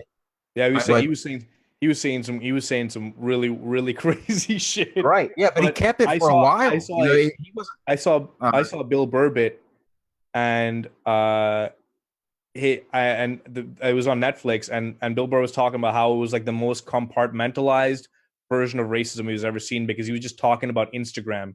He's talking about like being on Instagram. It was so weird. Like he was like you can do whatever else you want, but like you can't do this. And it's funny, he was talking about how, like, he's like, imagine how racist Donald Sterling's dad must have been. And like, he is an improvement on his dad in the sense that he's not as racist as his dad, but he's still pretty racist. So it was like really funny. Is this the basketball guy? Yeah. Okay. He stayed for a while. Yeah. He stayed for a while. That was really interesting, because that was a normie issue too. Like, here's the problem, right? There's like it's hard to kind of detect what is, well, you can kind of detect it because you'll see it on the mainstream news, right? Normie issues. But what happened was, like, I started like addressing normie issues, I guess, and then made my way into like this community where it's not normie issues anymore. It's like lots of super crazy layers to everything. Mm-hmm. But yeah, it was such a normie issue, and like I think it was like such a good entry point into this kind of discussion. Like, should he have had that? Should he have sold it, or should he have been forced to sell it? And I think at the end of the day, like, you know, it was so much of an issue that it could have affected the actual, like, you know, team's performance in terms of the market. Like, it could have done all sorts. So it was just the perfect move to sell it on his part. So it just made sense, because after that you're dealing with all that other stuff. So it was just, at that point, whatever. I don't think that he lost anything. I really don't think that he lost anything. He is very rich, you know, and he's not hurting, you know, he's just doing his thing. So there's that. And I don't think Roseanne, for the most part, has lost anything either. I think that she is also I got more notoriety from it now. I mean, it really just goes to show you that if you're a billionaire, you can do whatever the fuck you want. I mean, but my question stems from this though. If he said these were comments that were said in his home that somebody was recording without his knowledge. So I guess the question would be, does he have the right to do that without it affecting? These weren't like Roseanne. He didn't make these comments publicly. Unfortunately, with a situation like that, it has repercussions that you can't, that you just have no control over. Basically the overwhelming majority of his team is Black, and they are going to feel uncomfortable working for, understandably, for somebody like that. So in a way, it is a violation, but at the same time, it's sort of like it's out there, so you kind of got to deal with it, and just you can't act like it never happened. And suddenly, those people have every right not to feel like comfortable around the fucking dude. It's case by case, and I really think that in certain cases, for example, like the James Gunn thing, Guardians of the Galaxy 3 would have been like his third entry into the Guardians of the Galaxy series, and he's done super well with it thus far. So it's like a bit of an issue there, right? And so like it's case by case for absolutely everything, and that's why I almost feel annoying sometimes when someone brings up this thing and they feel so strongly about, oh, this person got what he deserved, and I'm like, well, I don't know anything about this guy, so can I have more context, please? Or can I have more of what's going on, like what happened here, how has he responded to this before we decide to judge him, and people have already made up their minds sometimes, so it's really hard to have these conversations with people because they think already they're like, in the case of Alex Jones, that some people hate Alex Jones to the point where they're like, yeah, I'm so glad that he's off the air, but I'm interested in kind of wondering why, Here's the thing about Alex Jones, though, is that he's just off of some platform. Like, I mean, that's the thing. Exactly. He's not other video platforms, the rest of the entire internet. Exactly. The thing is, though, street corner and shout whatever the fuck he wants. And I mean, exactly. until he's talking about setting people on fire, and then they'll arrest him. But there's that. The thing is, though, is that the InfoWars app is currently selling like crazy. Yeah. I believe his website is like the traffic has gone up to the same degree. 12 million a month. The numbers haven't been crunched completely. Like it's hard to really compare because it's you got to do an and he's probably selling, but it's probably possible, selling way more. It's possible that he's going to get more eyes on him as a result of being kicked off of YouTube than remaining on there. So that's another thing that you have to think about. 100%, dude. I heard recently he was pitching. This is something that I just happened to see. That he was pitching people on his products by hooking them in with this banning on YouTube. Like, we need support. Or stand up, rise up, and against these people and buy my product or something like that. That's what I don't know. Am I crazy for believing? No, he's milking it for all that it's worth. Absolutely. I mean, of course he's gonna milk it. Yeah, this is a good way to drum up money for people. He's such a marketer. Yeah, such a marketer, and that's the thing. So I mean, yeah, that's something else I said. I tweeted about this. I said it's you do kind of give them more attention this way. They definitely get a kick out of it. Absolutely. It's funny, I'm friends with Kelly Jones, who is Alex Jones's ex-wife. There's a Creationist Cat Chat interview that I'm really proud of with Kelly Jones, and she talks about Alex a lot. And there's a lot of very interesting things that you learn both about her and him. I was fascinated to learn that she's actually you just assume, most people would assume anyone who would marry Alex Jones would have to be either one, crazy, two, stupid as a bucket of shit, or both. And I would hate anyone saying that of my woman. I would want to No. Yeah. Well, no. My point is that she's like an exceptionally intelligent woman. She finds like she when she first found out that Alex Jones was into like 9/11 conspiracies, she was shocked. She like she all the conspiracy theories she just hates. She is a libertarian and she's very Christian, but for the most part she just loathes the guy. So anyhow, my point is that it's interesting because she has this whole effort called Unplug InfoWars, and she wants to get rid of InfoWars, and part of it is because she feels, and this very well could be true. It's kind of sad. She feels that her children are being kind of brainwashed by Alex and kind of turned against her. So that's one thing. But it's funny because I really respect her a lot, yet at the same time, I don't think that she's on the right path with this effort to unplug InfoWars. Like I feel like as much as I hate InfoWars, somebody else is going to come along that's just as bad. And on top of that, like, if you start picking and choosing who can kind of who's going to go, then sooner or later if it's not you, it's going to be a good buddy. It's going to be like people like David Pakman, Kyle Kalinske, a lot of people on the left that I like. So and I don't want to see people on the right. Like I fucking hate, like, I'm not a fan of Steven Crowder, but he deserves a platform too to spew his stupid bullshit. So an ex of Alex Jones, though, is understandable, I would think, because I mean, obviously they're going to do that because they have an axe to grind with the person. That's a special case, I would think. But Vadim, I gotta ask you a question. I've been like watching you while you talk every time, and I've been like trying to figure you out. But you always like kind of, for the people that you dislike, you really don't use the most diplomatic approach with them. Like you're talking about Steven Crowder. I know he's not here, but you like can't say that he deserves a platform without also saying that he's like a dumbass. Yeah, I do. And I kind of did that with Alex Jones, but like talking about Alex Jones normally in a conversation, I wouldn't always preface it with like, oh, he's dumb, but whatever. But like, did I call him a dumbass? I mean, I sort of think. No, you didn't say you haven't called him dumbass, but you are implying more than that. I think he's just a dishonest dipshit. And have some. I was just using dumbass as like the generalized dumbass. Sure.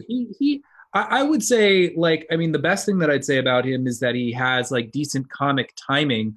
Like if you gave him a good script, I think his writing is pretty like hack and not funny. But if you gave him an actual funny script, I think he could make it funny. I've seen these impressions that he did before he ever got popular for politics that are pretty hysterical.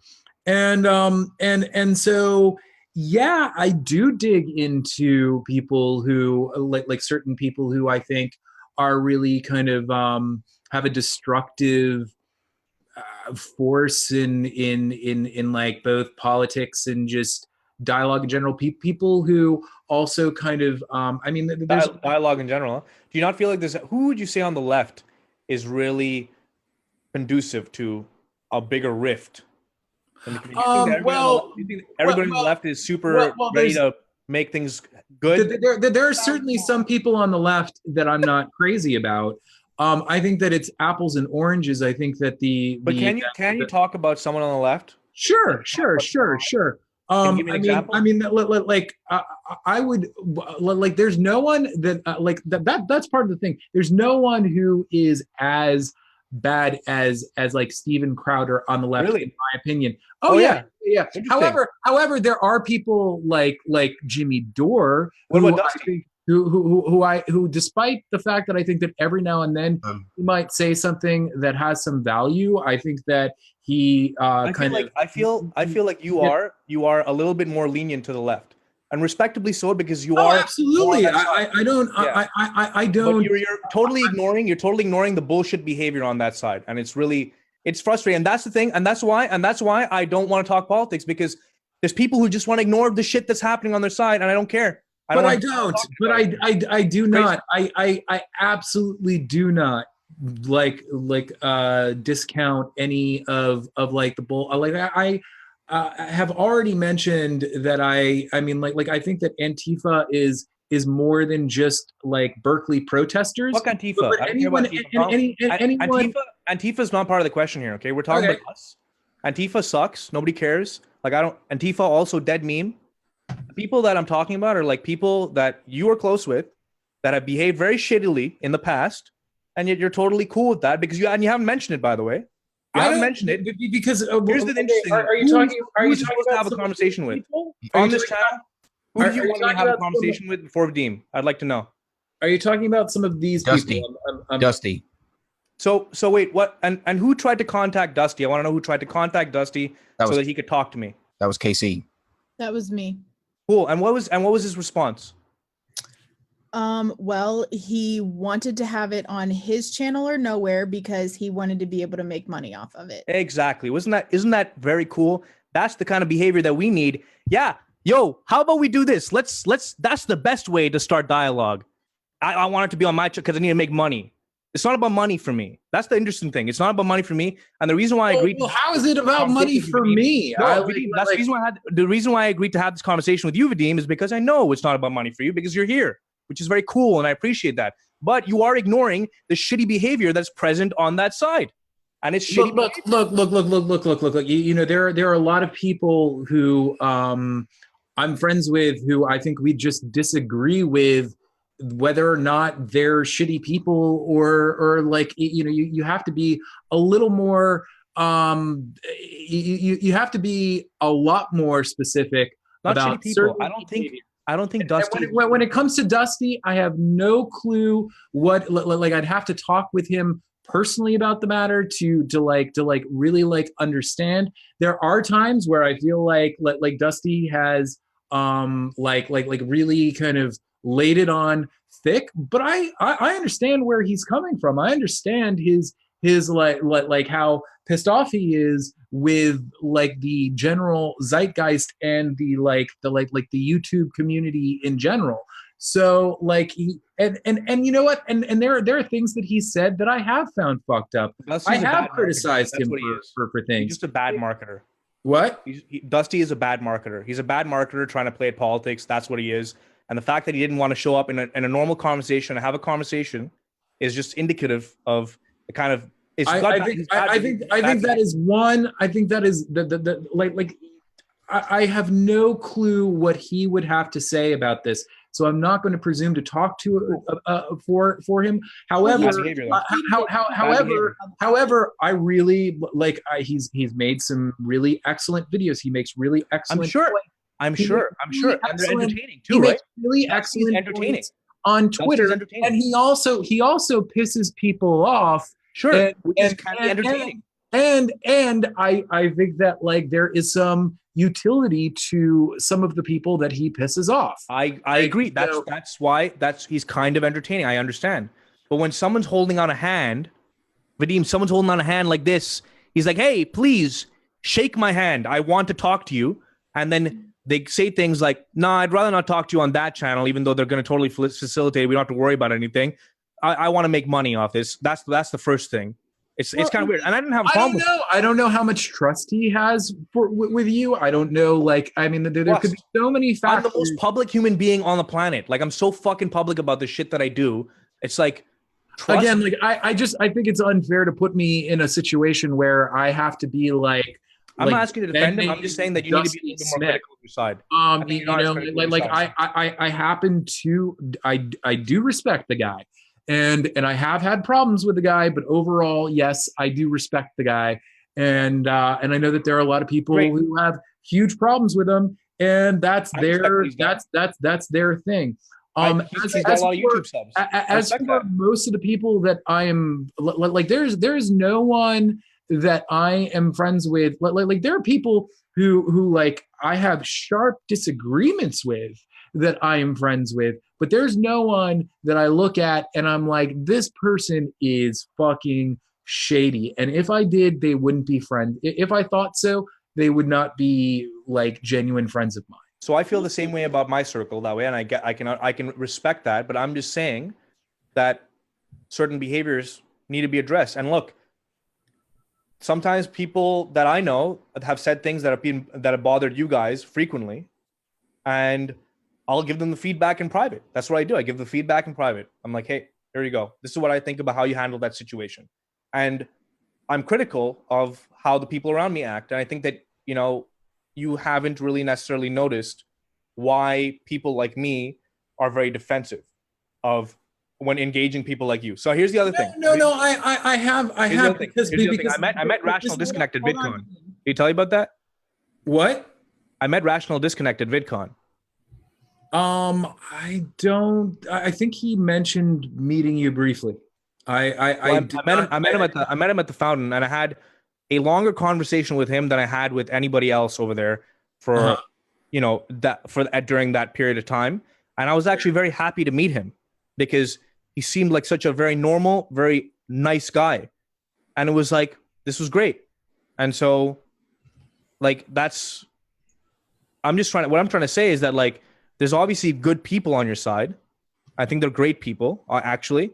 But I think that, sometimes there needs to be a certain approach. And I think that when you meet other people in real life, and I think what MythCon is going to really do is it'll put you in a room with them, and you kind of have to talk to them on their level to kind of get your points across. I have to say that I think that, that there are people who have criticized you that I think you've taken it. And it's understandable. Like on Twitter, things can feel very personal.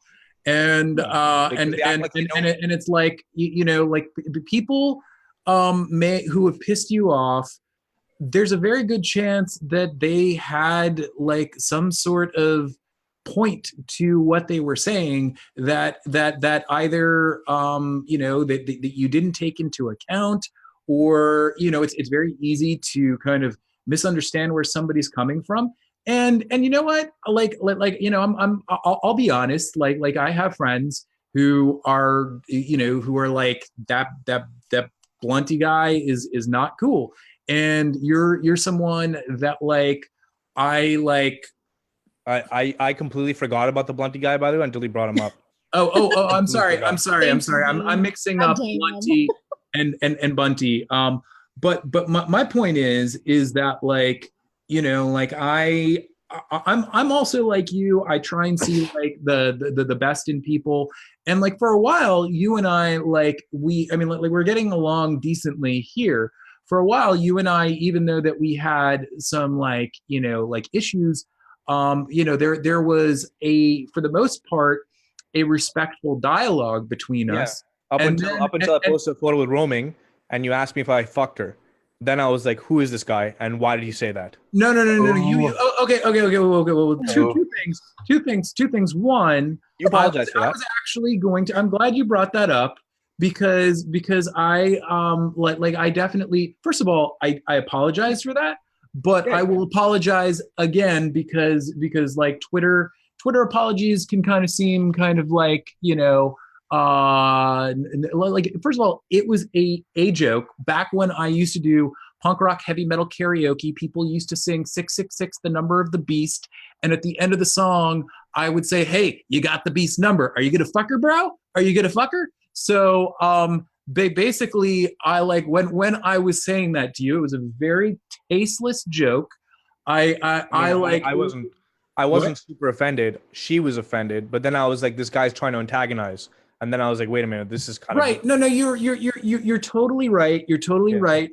You actually you made a video response to me, and you said, hey, Vadim, you're kind of being an asshole. And you know what? I had no problem with that. And I thought about it, and and I thought what? That was really to tell you the truth, that remark that I made, that was the lamest thing I've said on the internet within the past year. I'm just saying that's what turned it a little bit sour at that point. No. But you were actually nice for a while. Like you were much nicer. I remember what turned what I mean. Maybe you in your mind you came across very nicely for like a while, and it was this. It was there was that Bunty guy that I just mentioned, and you said something to the effect of, I feel that has to be Vadim. There's too much effort put into it for it not to be.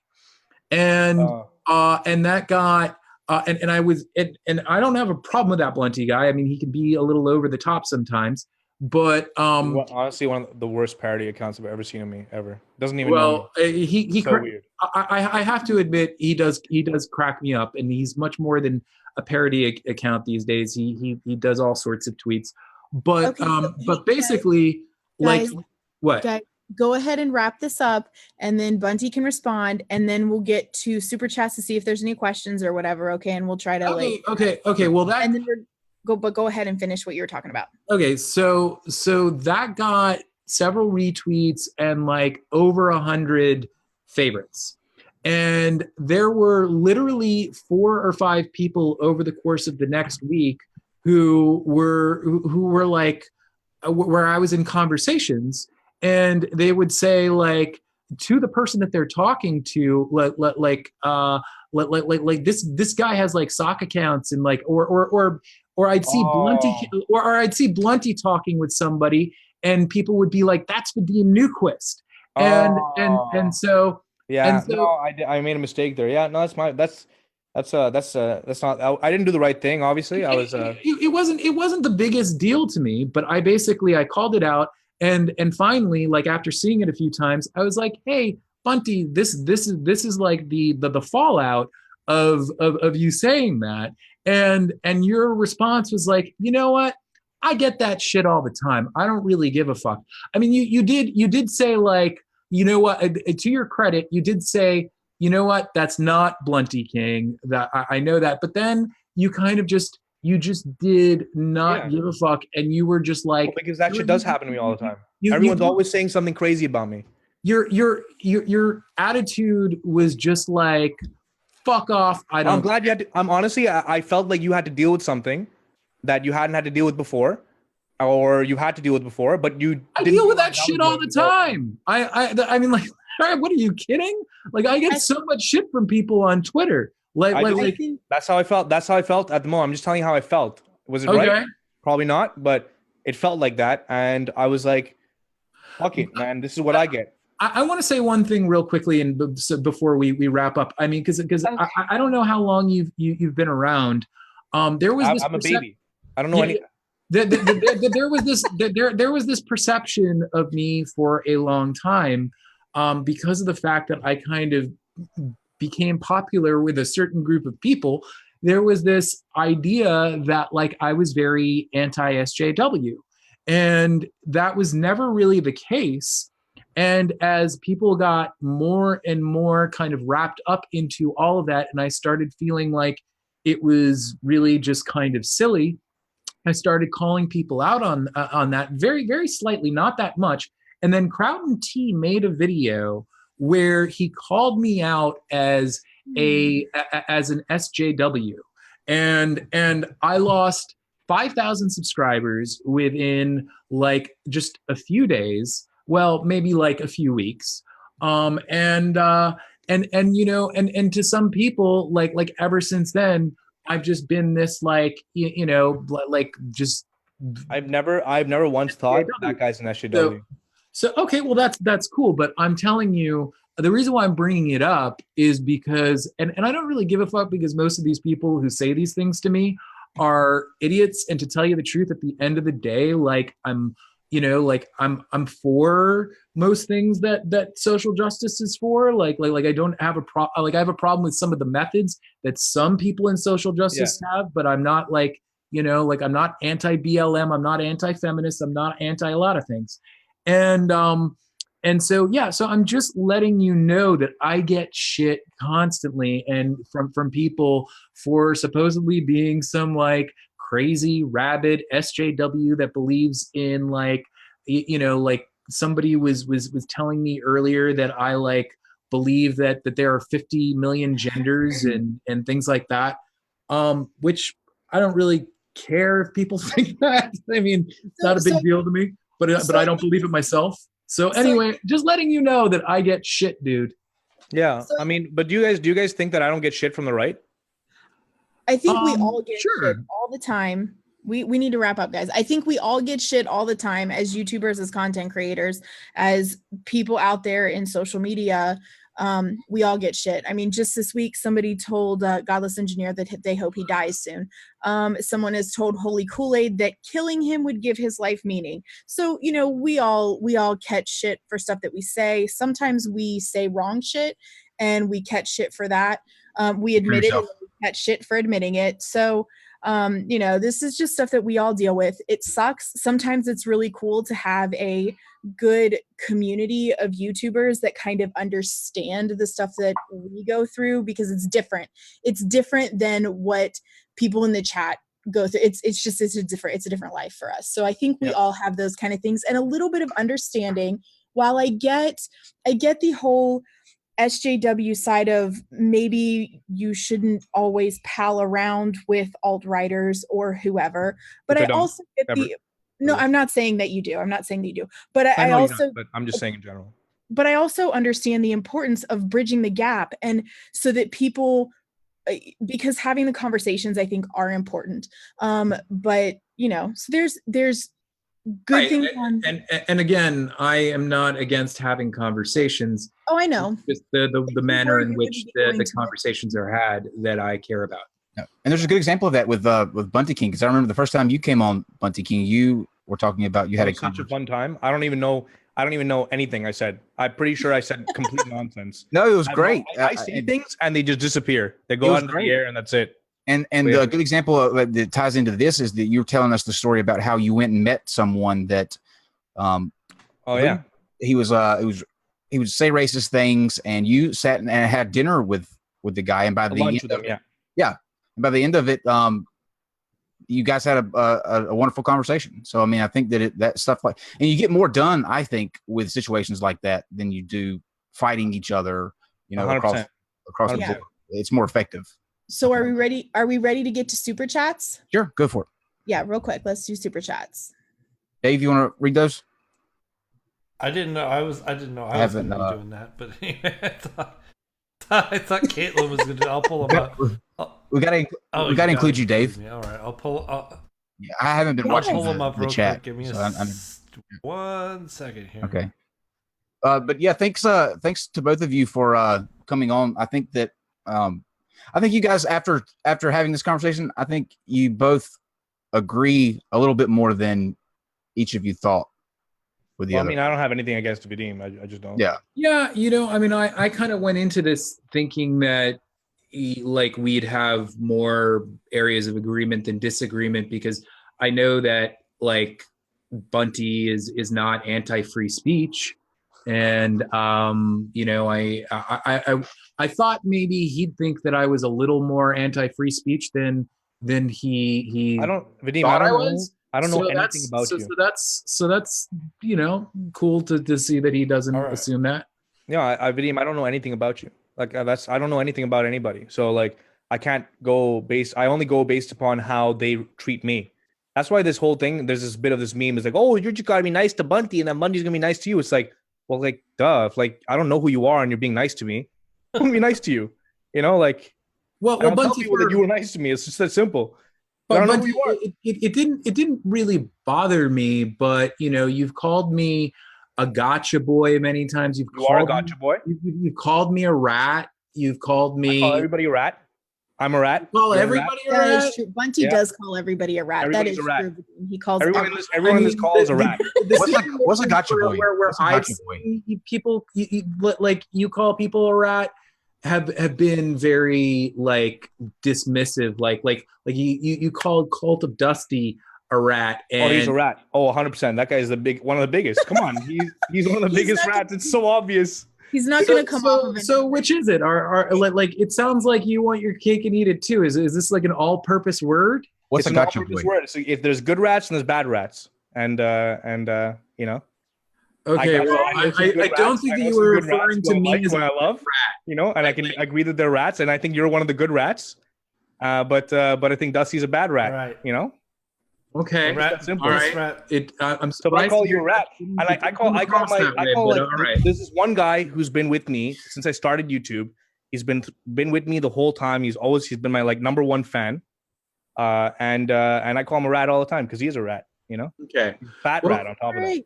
All right. So we have super chats ready? The producer, yeah, let's do it. Awesome. The producer rat has the super chats ready. Thanks, producer rat. You're one of the good rats. Ironically, none of these. That's gonna be on the cover image now. You know what it comes from? My friends and I would always say this. Like we just always, it was a word that would be thrown around a lot between us. And this is before I was even like on YouTube. We just call each other rats sometimes. We're like, oh, you fucking rat, you, and like, or something like that. And it's just good. And then sometimes we're talking about someone we don't like, and we'd be like, that guy's a rat. And then we're like, all right, we don't like him. The rat. He's a rat. All right. Very mafia. Yeah. I remember one time Dusty said something. Last thing I'll say, Dusty said something, and you responded with "Shut up, you rat." And then JF I think I just left it, shut up, you rat. No. But the really funny thing was that JF Garepi, who I think is way worse than I hope we can all agree that he's worse than Dusty. Maybe people disagree. He said, "Ha ha ha." Now that's a reply. So did he really say that? Yeah, I didn't even know you said that. Yeah, and so it was kind of funny, like seeing someone. They're all rats. You know, someone who is way worse than Dusty, kind of like finding humor in that. Anyway, like let's go to the questions. You're a rat. Sorry. You're a rat. You get a rat. Sorry, I keep dragging things on. Let's go. So, thank you. All right. Brent LaFrance gives us money for $5. Says, "Loved your stand-up, Kyle. Tried to tell you on the Rum and Coke stream, but you had left already." Oh, thank you very much. I appreciate that. That was a fun time. Heathen. I used to. I don't anymore. Oh shit! Funny. Yeah, he's funny. He's funny. Mm-hmm. Unlike Alex Jones. Okay. Sweet Heathen for $5 says, "If thought assault was a thing, I would have to serve a life sentence for each time I look at Kyle." So unfortunately, these super chats have nothing to do with Bunty or Vadim. Okay. Well, that's fine. sorry. That's fine. Did you guys have any closing thoughts? We do have one quick like funny video thing that we're gonna do at the end that will probably make everybody laugh. So but it's really short. So do you guys want to do you have any closing thoughts? Yeah, I'm just excited for VidCon. I'm excited to see everybody. Yeah. Everyone that's going to show up. I'm down to see people, hang out, have some drinks, have some laughs. 100% we're going to laugh. If I'm there, there's going to be laughs. So, yeah. Awesome. Come for the laughs. Come for the laughs. Trust me. And the best part is I'm not even a speaker. I'm literally the guy that's going to be chilling. So while all the speakers are going to be there talking about boring shit, you want to hang out? I'll be at the bar. And they get all so here's the cool thing. At the theater where you're gonna be, shit, I dropped my fucking combo. This is what I get for eating. So at the theater, when you walk in the door, there's a like a room off to the right that's like all the windows. That's the front of the theater, but it's like a separate room where the sponsorship tables and shit are, and like so many people hang out in there during the day, like during breaks and even during the things, and you can sell shit. Like you can sell shit in there if you want to, or give stuff away. And it's a great place. Like there were so many people that would come and get, pictures with people that were in there. So that's really fun to hang out there. Yeah, for sure. Yeah. Meet fans and stuff. It's cool. Yeah. I'm looking forward to it. Yeah. Vadim? I guess the only thing that I want to say is just, I think that it's, I understand how he's formed this opinion, but I think that it's a misconception to think that I do not kind of scrutinize the left. Like, for instance, when Hillary Clinton was running, I was, in spite of the fact that I made it known that I thought that she was very much the superior choice, I created the hashtag I'm with her, but only because the alternative makes me want to shoot myself in the balls, brains, ass, and face. And and I do get in trouble from time to time with the left for kind of making remarks where I'm kind of like being like self-critical and stuff like that. And if you look at the old CC catalog, there used to be more of that, and I've kind of stopped doing it because I feel like I have bigger fish to fry than kind of like, kind of put things on hold and I don't know, talk about what some annoying like college kid who's protesting is doing. I don't know. So that's all I wanted to say, is just that like I'm not incapable of criticizing those in my camp. All righty. Yeah, I just wanted to say one last thing. Go ahead. And it's that I just have completely stopped caring about politics and what anybody thinks. I'm just gonna keep doing what I'm doing because I think that whatever I'm doing is working. You do you, Bill. Yeah. Cool. Exactly. All righty. Exactly. All So right. All right. So we we got Casey, the you whole wanna- video thing? Yeah, you want to introduce that, and then we'll close out. No, I'm We'll not, see you I'm guys. not introducing shit. Just play it. play it. We'll see you tomorrow back here at 8 All o'clock right, for so Tim I'll play O'Neill. this and then I'll go to the outro. All right. Bye, y'all. Later. Thanks for having me. Absolutely. Cool. What? I think We they just can't. want freaking laser beams on their heads. Fucking lasers and shit. Non sequitur. Your facts are uncoordinated.